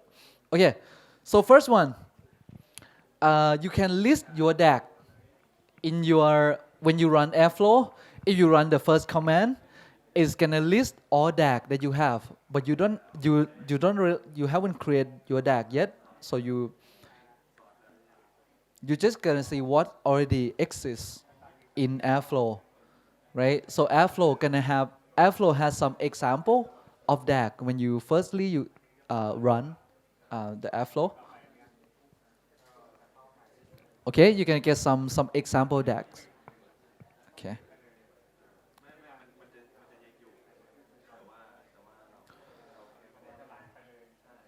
Okay. So next step, right? If you look at this file, um, on the Jupyter Notebook, you can see we gonna before we create that, we gonna write two files. First one we call iris pipeline. It can be any pipeline. It can be deep learning pipeline. So the first chunk of the code on Jupyter Cell, we gonna write a file called iris pipeline where we create that for iris problem. Second one, we have another Python file called iris util. So it's gonna be functions. It's gonna be like training function that if you want to custom any of the component in the pipeline, you put it on iris utils. So it can be any utils function. Okay, pipeline just to create DAG. Another customization, put it on another file. Okay, training, whatever, transforming. Okay.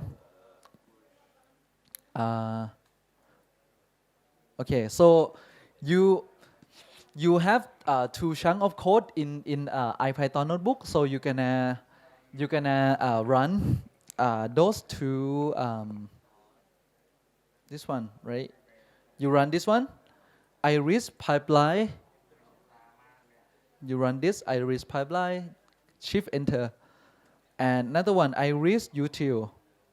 Right? If you look at iris util, we have this one, right? We have magic function, write file to that folder, right? Airflow DAG iris util. Okay.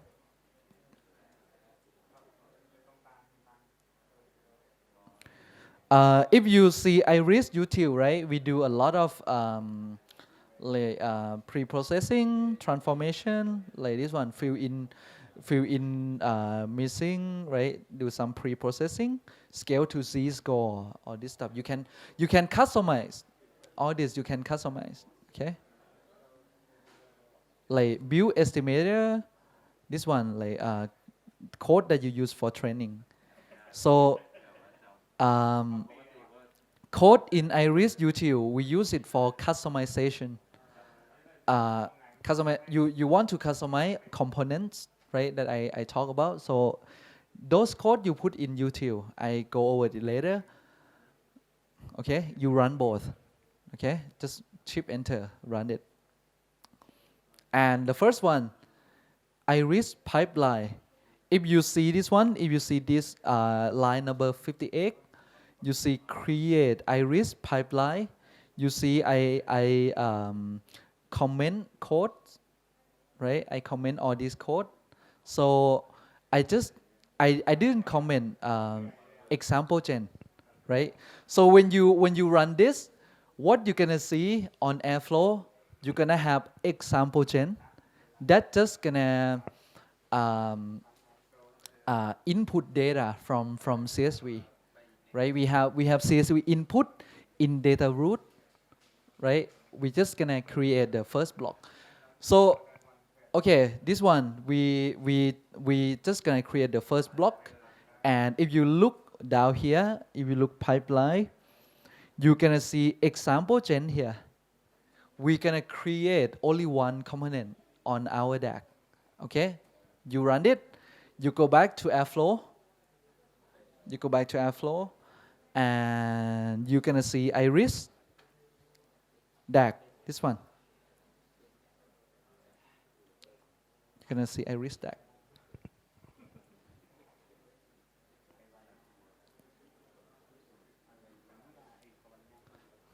Okay, this is very important. When you go back to Airflow, you have to see Iris. When you click on it, and you look at graph view, you're gonna see this one. Oops.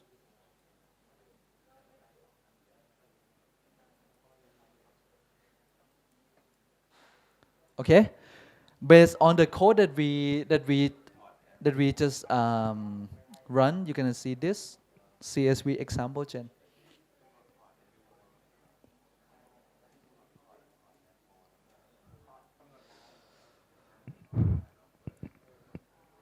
Okay.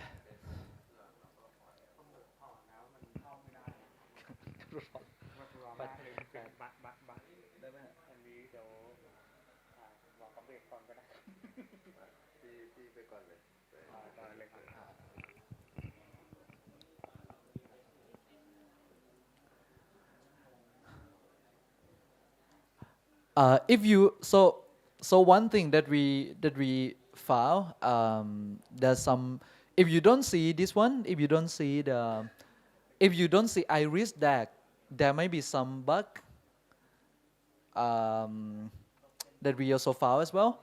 You have to restart your Airflow web server. If you run Jupyter Notebook and you don't see DAG, you have to restart your Airflow. Restart is nothing. Control C, right? Stop and rerun like this one. On the window, on the screen of Airflow, restart.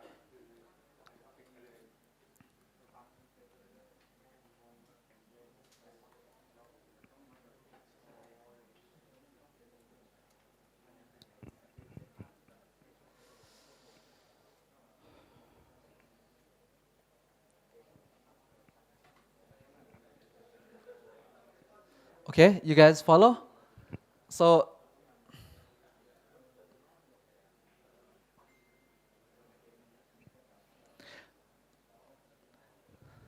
how many people see this? How many people? Okay. Okay. So during this time, I think if you want to go to restroom, maybe we can take a break, like 5 minutes. Okay, while we waiting for other people. If you can get past this step, it's after that it's gonna be something you like, right? Looking into code and run. So the hardest part is just setting up. But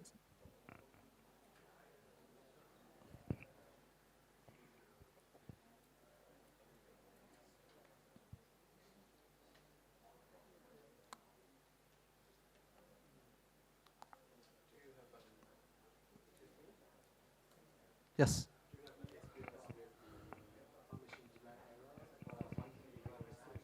Sorry? Yes.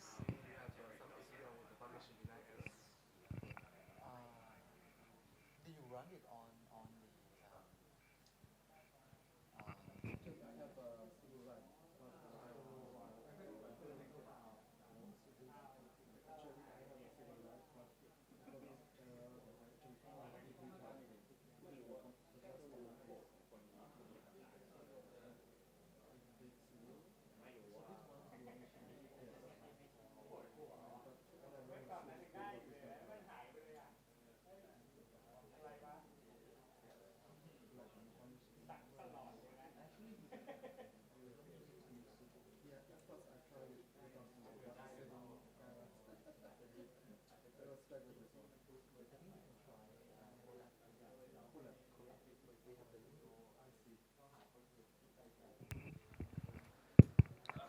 If you fail, good news is that on Colab, I think you should be able to run Airflow on Colab. Just go over it, and I think on Colab we have the code that. So on Colab, what we did on Colab, we run ng rock inside Colab so that you can access.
Okay, so during this, if you still running or you uh, working on it, I just gonna go over and explain the code. Okay. Okay. So for the pipeline, when you run the pipeline, so this kind of like the first part of iris pipeline.py airflow actually this code gonna run and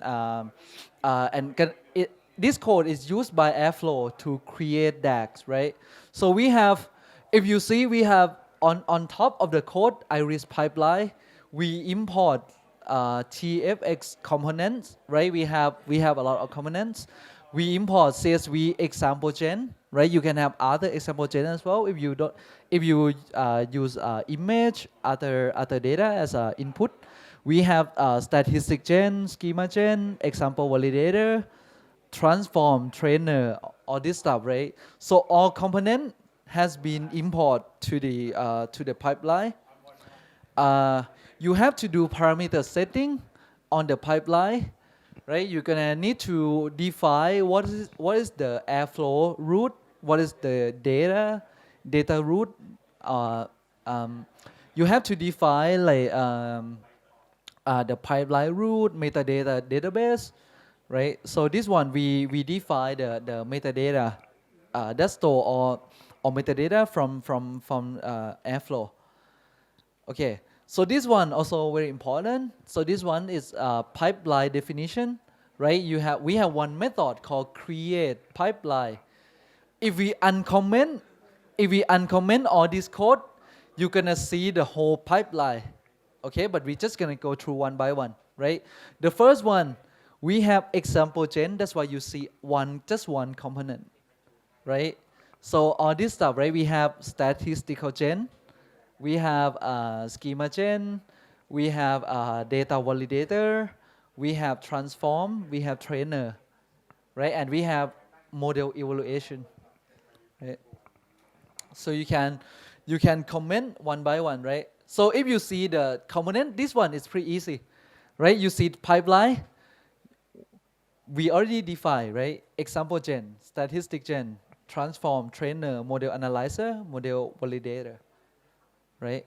So we just gonna uncomment one by one, right? And you see like what's happened. And if you see the last line, we have this one, airflow pipeline, airflow DAG runner. So with this code, after it runs, it's gonna create what you see here, right? It's gonna create what you see on airflow. Okay.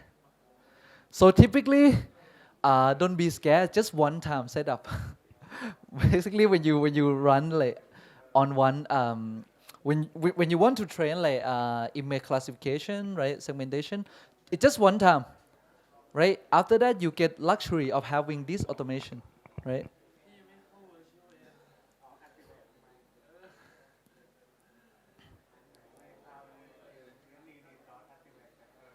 Okay, so another file, right? So there's another file called iris util.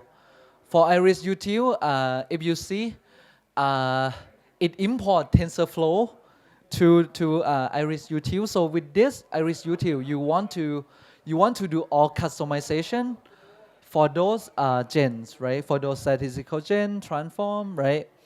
If you see here, there's a TensorFlow transform and there are like, lots of library that you can import. You can set parameter as well, iris util, right? And this one, you want to do pre-processing. It's up to you how you want to pre-process your data. You define all these feature, right? Fill in missing, get raw feature, or this stuff. So this one are the pre-processing methods that you have to define. Okay. And then when you define those functions, you're gonna need to create this one. You need to create this function called pre-processing function, right? You have input, And based on our data example, we do pretty simple stuff, right? We just scale to C-score. We standardize it, and then we get the output, right?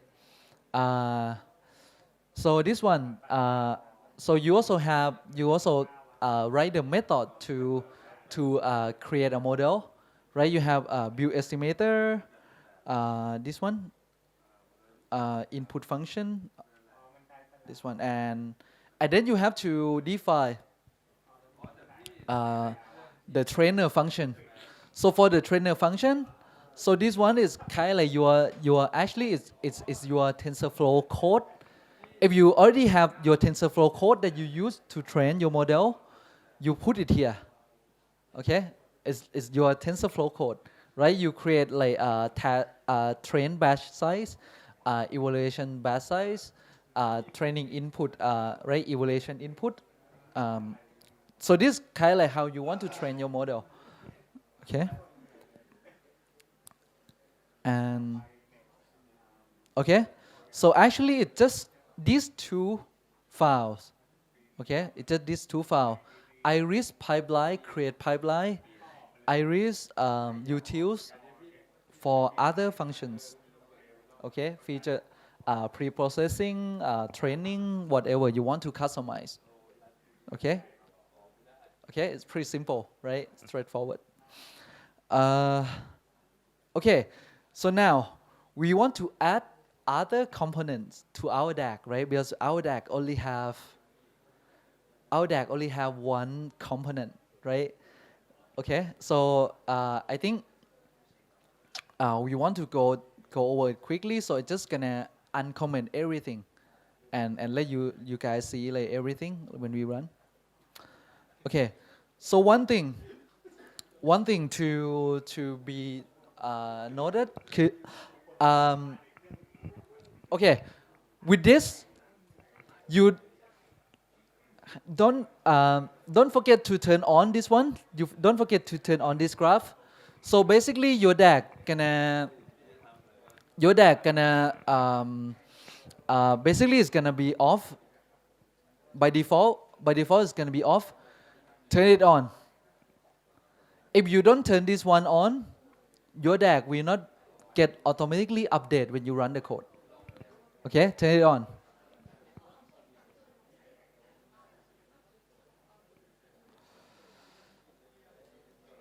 Okay, so before I uncomment all the code, I gonna show you this one. Okay. So you see now your DAG has one component, right?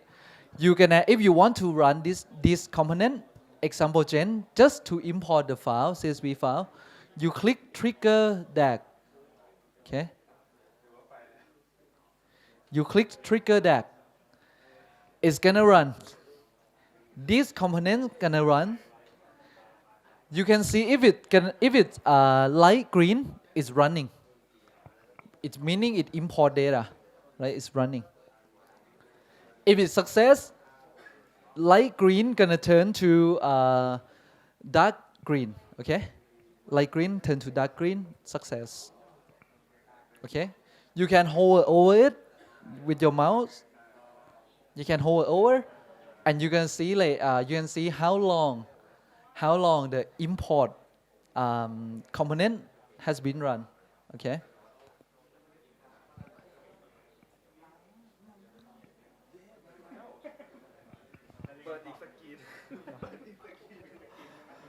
Okay.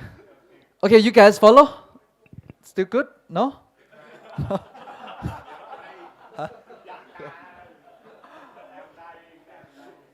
Okay.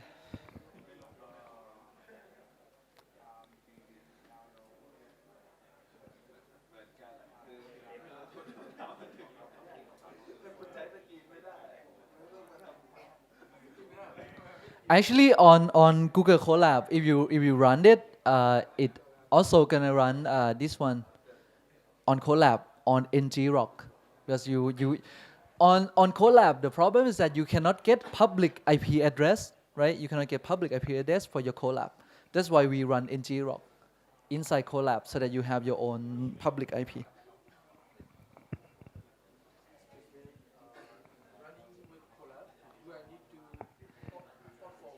No, no, you don't need running on Colab. No GPU. Just yeah.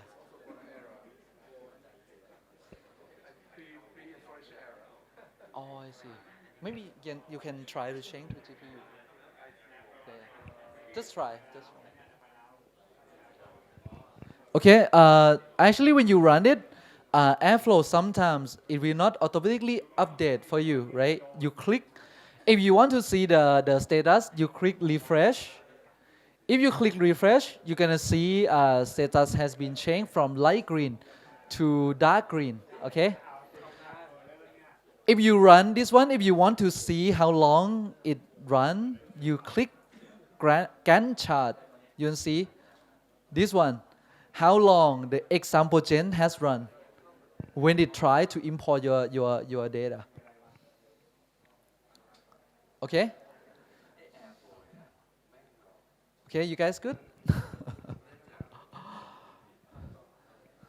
So you can play around, you know.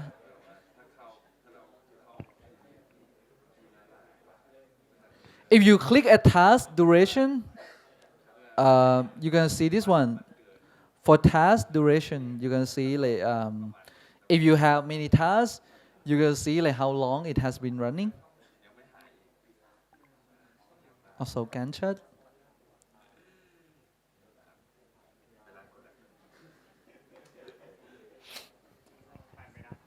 ได้ไหมฮะ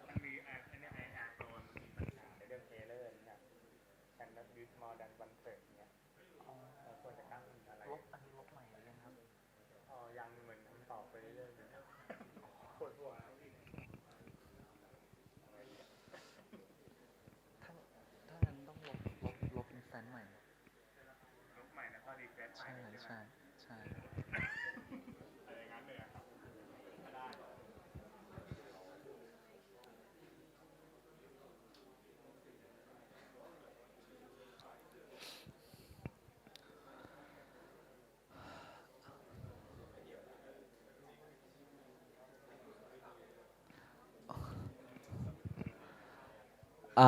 Okay.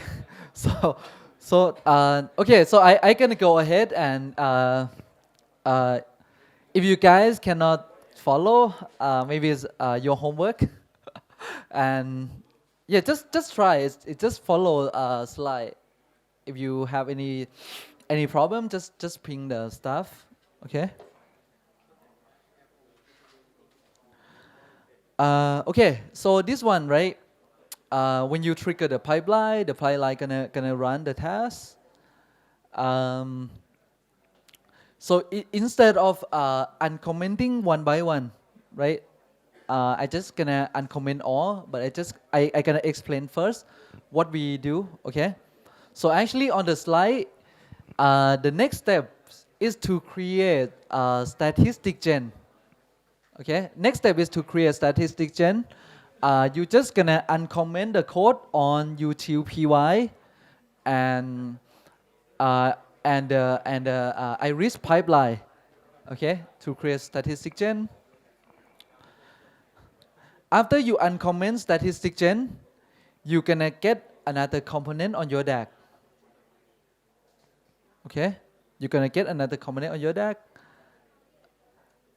I'm gonna explain code later. This one. Right. So next step, you create statistic gen, schema gen, example validator. Okay, let me go to. Okay, you're just gonna go to this one, tfx file, right? Iris pipeline, uncomment this one. Statistic gen. Oops. Uncomment statistic gen. Uncomment schema gen and validation stat.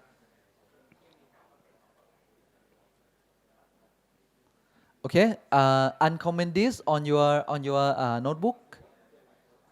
Create statistic gen, infer schema and validation stat.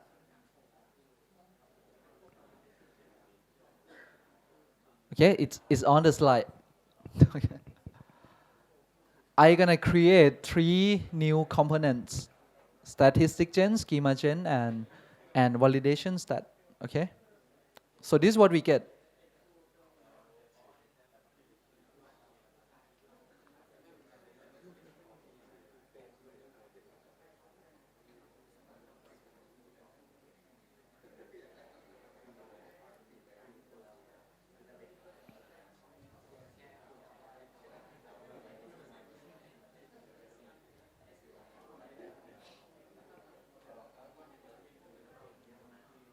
Okay, and then you shift enter. Okay. If your computer doesn't work, just look at the screen and just follow. Click at the computer, go back to Airflow, and look at the graph view, I think.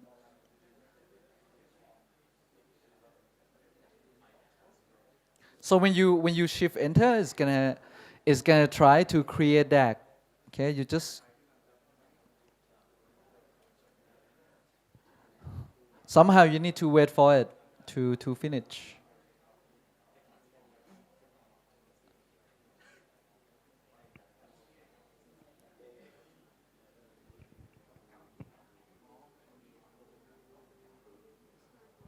Okay, so I uncomment the code, right? I uncomment the code. I create 3 more components, right? Statistic gen, schema gen, and example validator. Okay, then since I haven't set up schedule to run it, I have to trigger manually. So I trigger that to run. Okay, when I trigger that, data has been loaded, right? Put it into statistic gen, file statistic. Then also data also go to schema gen. Okay, now it's running. You can see there's another dot, right? Another light green dot, meaning it's running this task. Okay. You can keep refresh if it's not changed to dark green.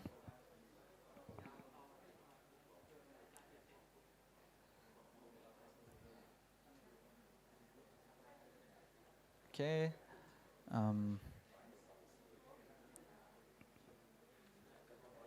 Okay, this what we just did, right? Create 3 components. Then what you gonna expect, right? After you create these 3 components, right? After you create these 3 components, what you gonna expect? You're gonna expect statistical description from statistic gen, right? You want to see some visualization of your data. TFX gonna create automatically for you, right? So that's what we are waiting for now, right? Let it run.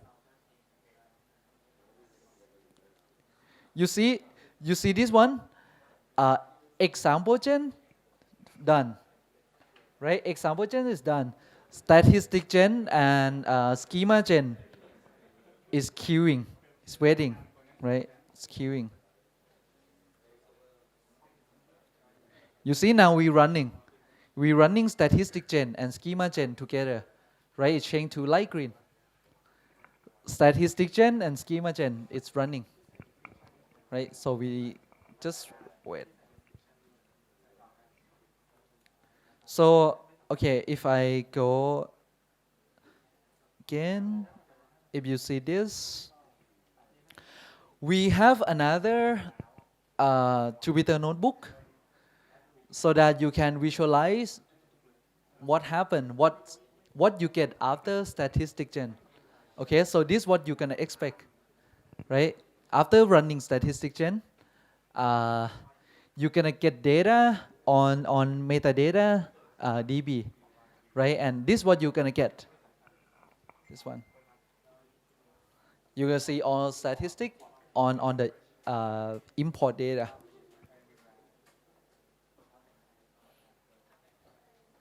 Okay. So now I'm just waiting for it to finish. Okay, It's done.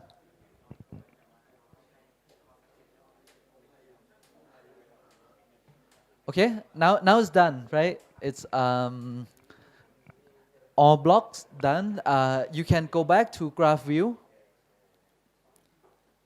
You can go back to graph view and you can see all should be, everything should be turning to dark green.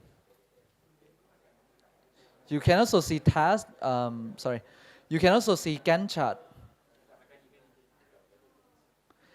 When you look at Gantt chart, it's gonna show you example gen, how it runs, statistic gen, how it runs, and schema gen, right? It's schema gen is running.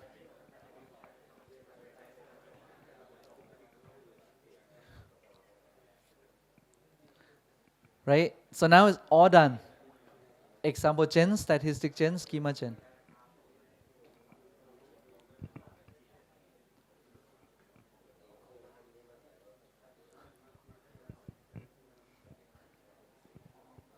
Okay, good. Cool. Not cool.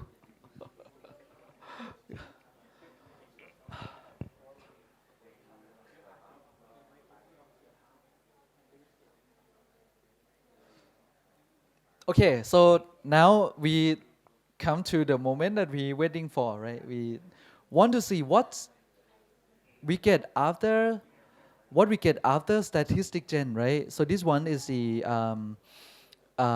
what TFX provide us. We're gonna open, right? Now we at slide number 125. Okay, 125. You open another Jupyter notebook, statistic and schema. Okay, the code just not 17 lines, it's less than this, right? Few lines. This you want to open what you get after statistic gen, right? What's inside? What actually inside the metadata store, right? After the statistic gen, just shift enter.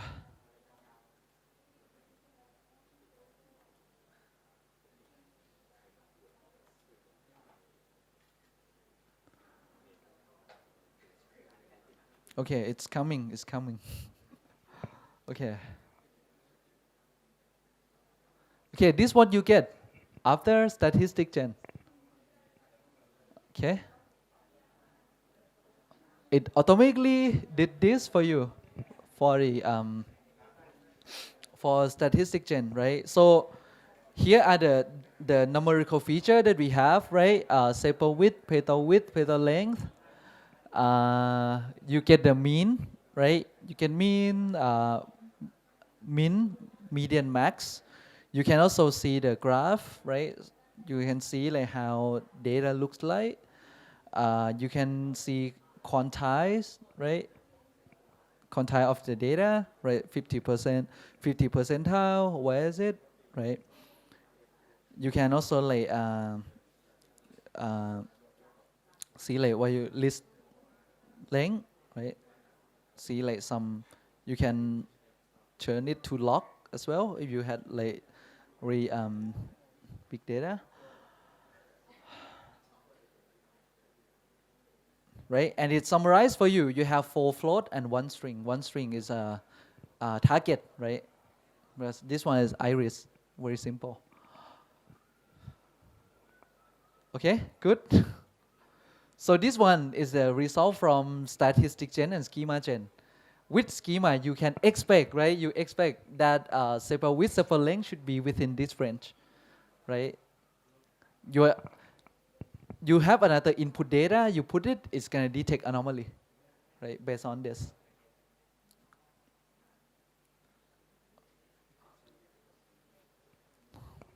Okay, cool.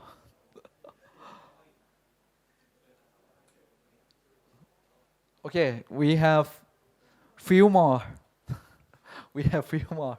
Okay, so now we run statistic gen, schema gen, example validator, right? So this one gonna validate data for you, right? So you have this, it's gonna help you on training serving skill, right?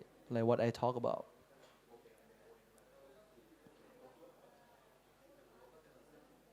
Okay. Okay, that's what we get, right?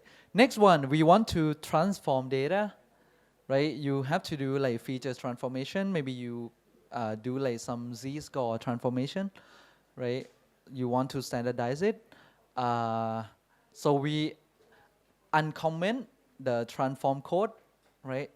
So I go over it first and then I run like just one time. Um, right? So when we transform data, we have to write pre-process. So this code is up to you, right? Like what I said, like how you want to pre-process your data, right? Uh,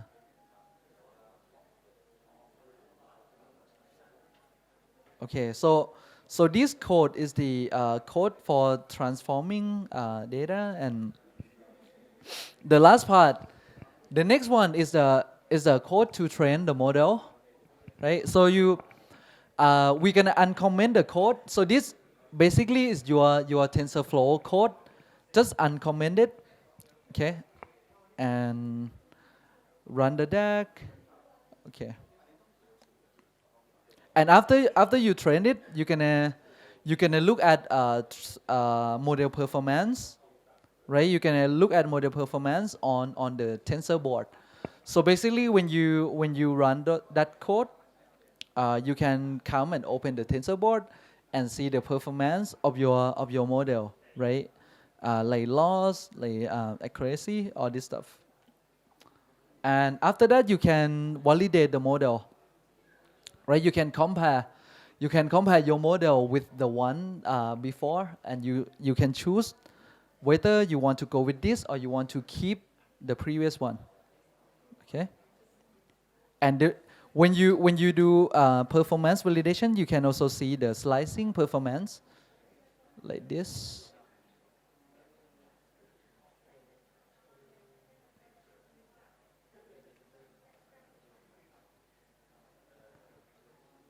Okay, so so I just gonna uncomment everything uh, and then we will see what happened. Okay.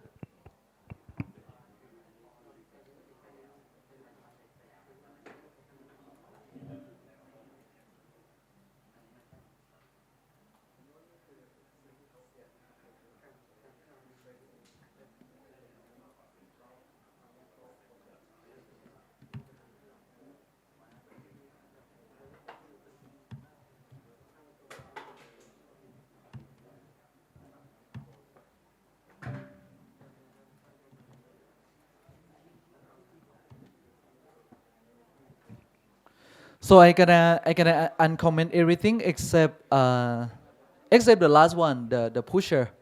So I'm not gonna push my model. I just gonna want to see how it trains. I just gonna want to see the tensor board. I left the last part, so I'm not gonna push yet.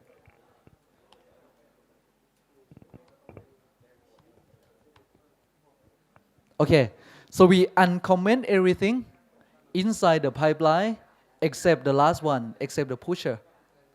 We don't want to push it yet, right? We want to push it after we satisfy with the model and we want to serve. Okay, so I uncomment everything except pusher. Right, just run it and wait it to get created on Airflow DAG. Right. Okay, again, you go to this one, iris pipeline, uncomment everything except pusher. Okay. Be careful, the first line is not code, it's comment. Okay, and uncomment the component. Go back and see what's happened. Okay, so now I almost have the complete DAG. Okay, so I almost have the complete DAG. So all this has been run except transform, trainer, and model validation, model validator. So it's just gonna trigger DAG and run.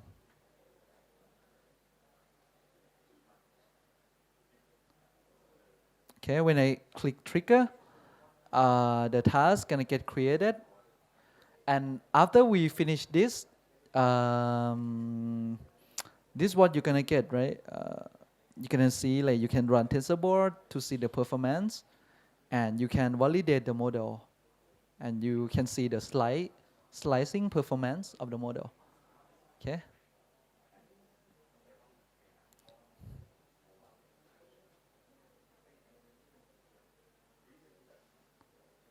Okay. Don't forget to uncomment this, and just run.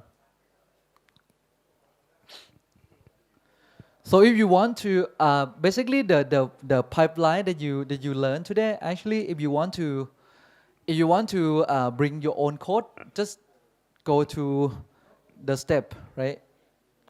You just plug your code into each component, right? You can ask yourself what you want to know from statistic gen, how you want to transform your data, how you want to train your model, right? If you write code and if you know how to train your model, just plug your code in, right? But sadly, it doesn't work with Keras. TensorFlow.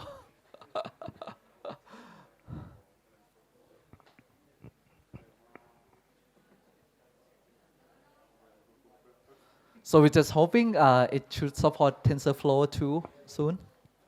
But now TF 1.13.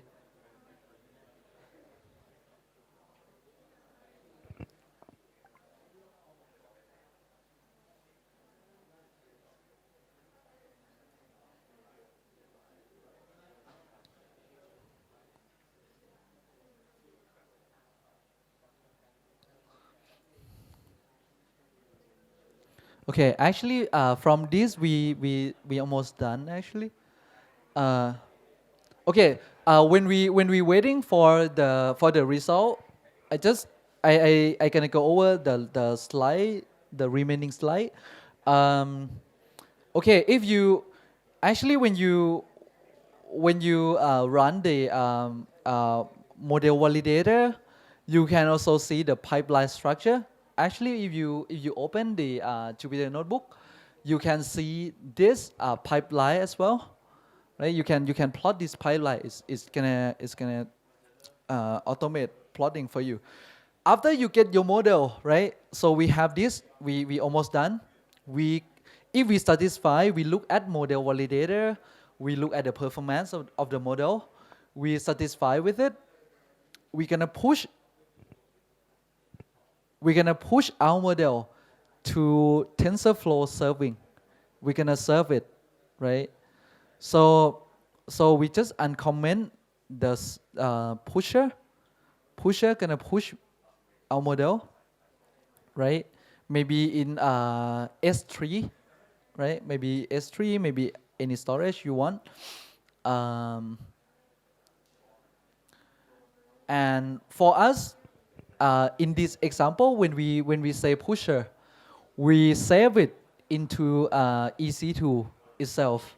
We save it into the folder called Airflow, save model iris, and you're gonna see model ID. This model ID is the version of your model. Okay. So every model you train from this pipeline, you're gonna get model ID, right? So and then you can ask yourself, how you gonna make use of this model, right? With this model ID, we have another file called model serving, which is the Jupyter Notebook. You're gonna put your model, right? So this one is nothing. This one is just like this one is like we set up the server, how we gonna serve, right? The first part we look at model number. The second one we set up the REST endpoint. Okay, we set up the REST endpoint, set up the port, right, and model name. If you gonna use, okay, if you're gonna use it, you after you execute the code, you're gonna get this one.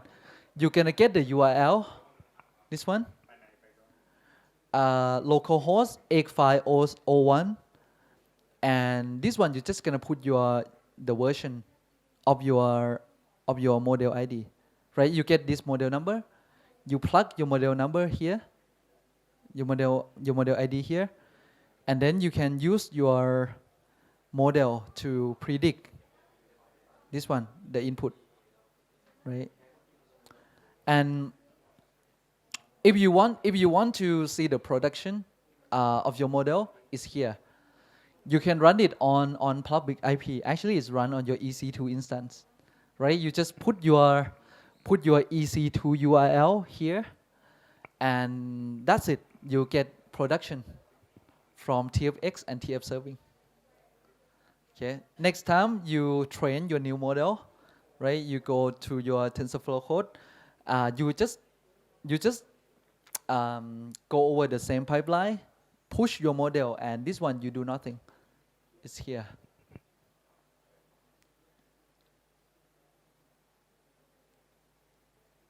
Okay. So it's like if you want to train new model, you're just gonna do model validation, right? Compare the model, push new model if you're satisfied to the pusher, and then it's done. So this one's gonna be automated.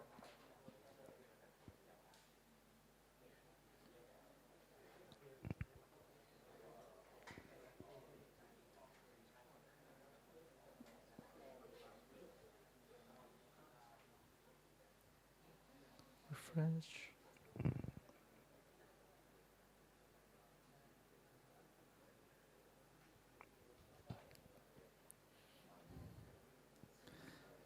If you want to see the code on Airflow DAG, right, you can see here as well.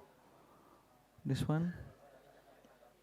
So the code that you run, that you update on Jupyter Notebook, also here, also in the Airflow. One thing, you cannot change code in Airflow. You cannot change code in Airflow. You can open, see it, but you can change it here. Okay, you cannot change on the Airflow.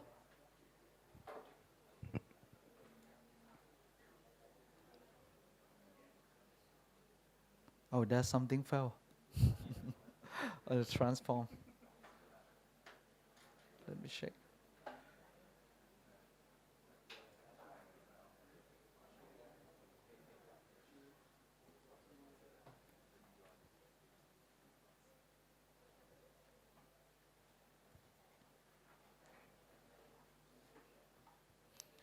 Any question for TFX and TF serving?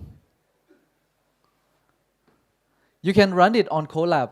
If you get stuck in some step, just let us know, and we will try to. So basically, when you run it on Colab, you're gonna get the error on too many connection error. Because if you use free NG-Rock, if you don't sign up for the account, it limits to 25 connection. But if you sign up and set up credential for NG-Rock on Colab, you get 50. And it solves the problem. So do you have any manual to practice to do with the not yet? Maybe Tensorflow. Do you have a manual? The manual ของ TensorFlow โอ้ เดี๋ยวหาให้ครับ Okay, so this may be your homework. You can go over it and yeah, just try to get it run. And if you fail on which step, you can see me on Friday. Yeah, I'll ping the stuff. So I try to solve your problem if you get stuck. Okay, I know it's hard, but it's one time. If you learn it, you understand it. That's it. Same step, right? And you can bring your own TensorFlow code, right? So that's why this part. I think you guys learn a lot on training, So this one gonna be something that maybe you haven't touched on.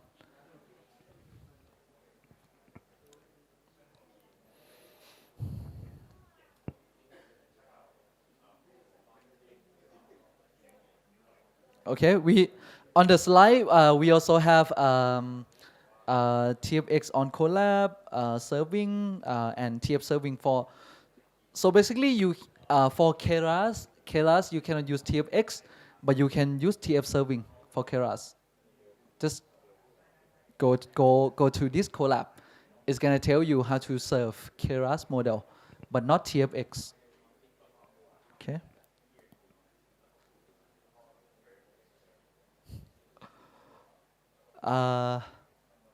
Okay. So, okay, next one. Are you tired? You want to continue this on Friday, or you want to do it so that we have more time on Friday? Sorry? Okay. Actually, I can go over it within like half an hour, and you go back and let you try at home. Okay. You want like 5 minute break to go to toilet? No?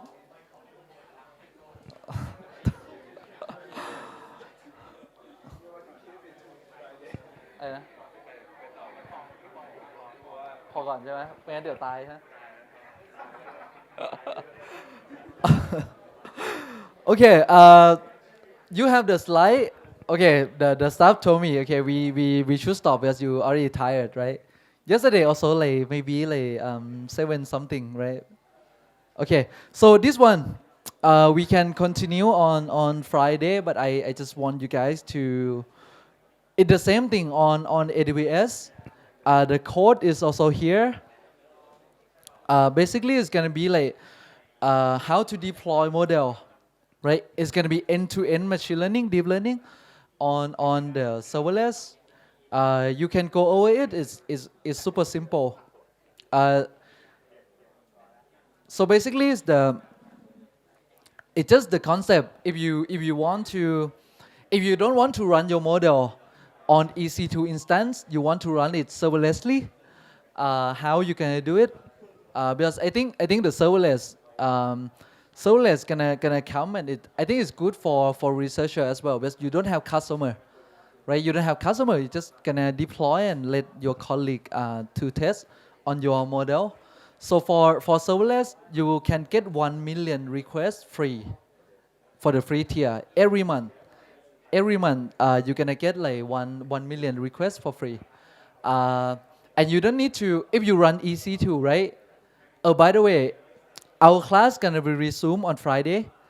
Don't forget to stop the EC2 if you don't use it, but you're gonna pay for it, right? You're gonna burn your credit. For serverless, you don't need to pay if you don't run it, if you don't trigger the function. Okay. Okay, one homework one. Go over the serverless slide. Homework number 2. Homework number 2 is easy. Homework number 2, nothing. Sign up for Azure. Just sign up for Azure and get your code. Okay. But one thing, when you sign up for Azure. So we have Microsoft as a sponsor for this session. They sponsor promo code for you. You get like I think you get maybe $50 or $100 free of using Microsoft Azure. Okay, but you guys have to go to this. You guys have to go to this link. Open this one to get your code. And one thing. If you get your code, please put your name here, because we cannot reuse the code. Okay? You get it, put your name. We know that you took it. Okay? Just took one. Okay? Which okay? Just you don't want to spare it. Okay? Trust me, okay, I only have 90 code, so please. Okay, so 300 slide. Please go over it and so if you go through all this, I ensure you can deploy any model, anything you want, right? You have whatever model, right? You can deploy it. Okay, you can push it to production. You're not gonna stuck with the paper, right? You can show off your model to the world, right? So basically, this is gonna be everything you need to get end to end. You know, I don't need to teach you how to train. You are good, right? It's you know how to do the model, but this thing gonna get you from develop model, push it all the way to the edge. Okay, so for edge, if I don't have time, I just gonna demo. It's gonna be in slide. I just gonna demo. If you want to use it later, you can go back to slide and go over. Okay, so we all tired.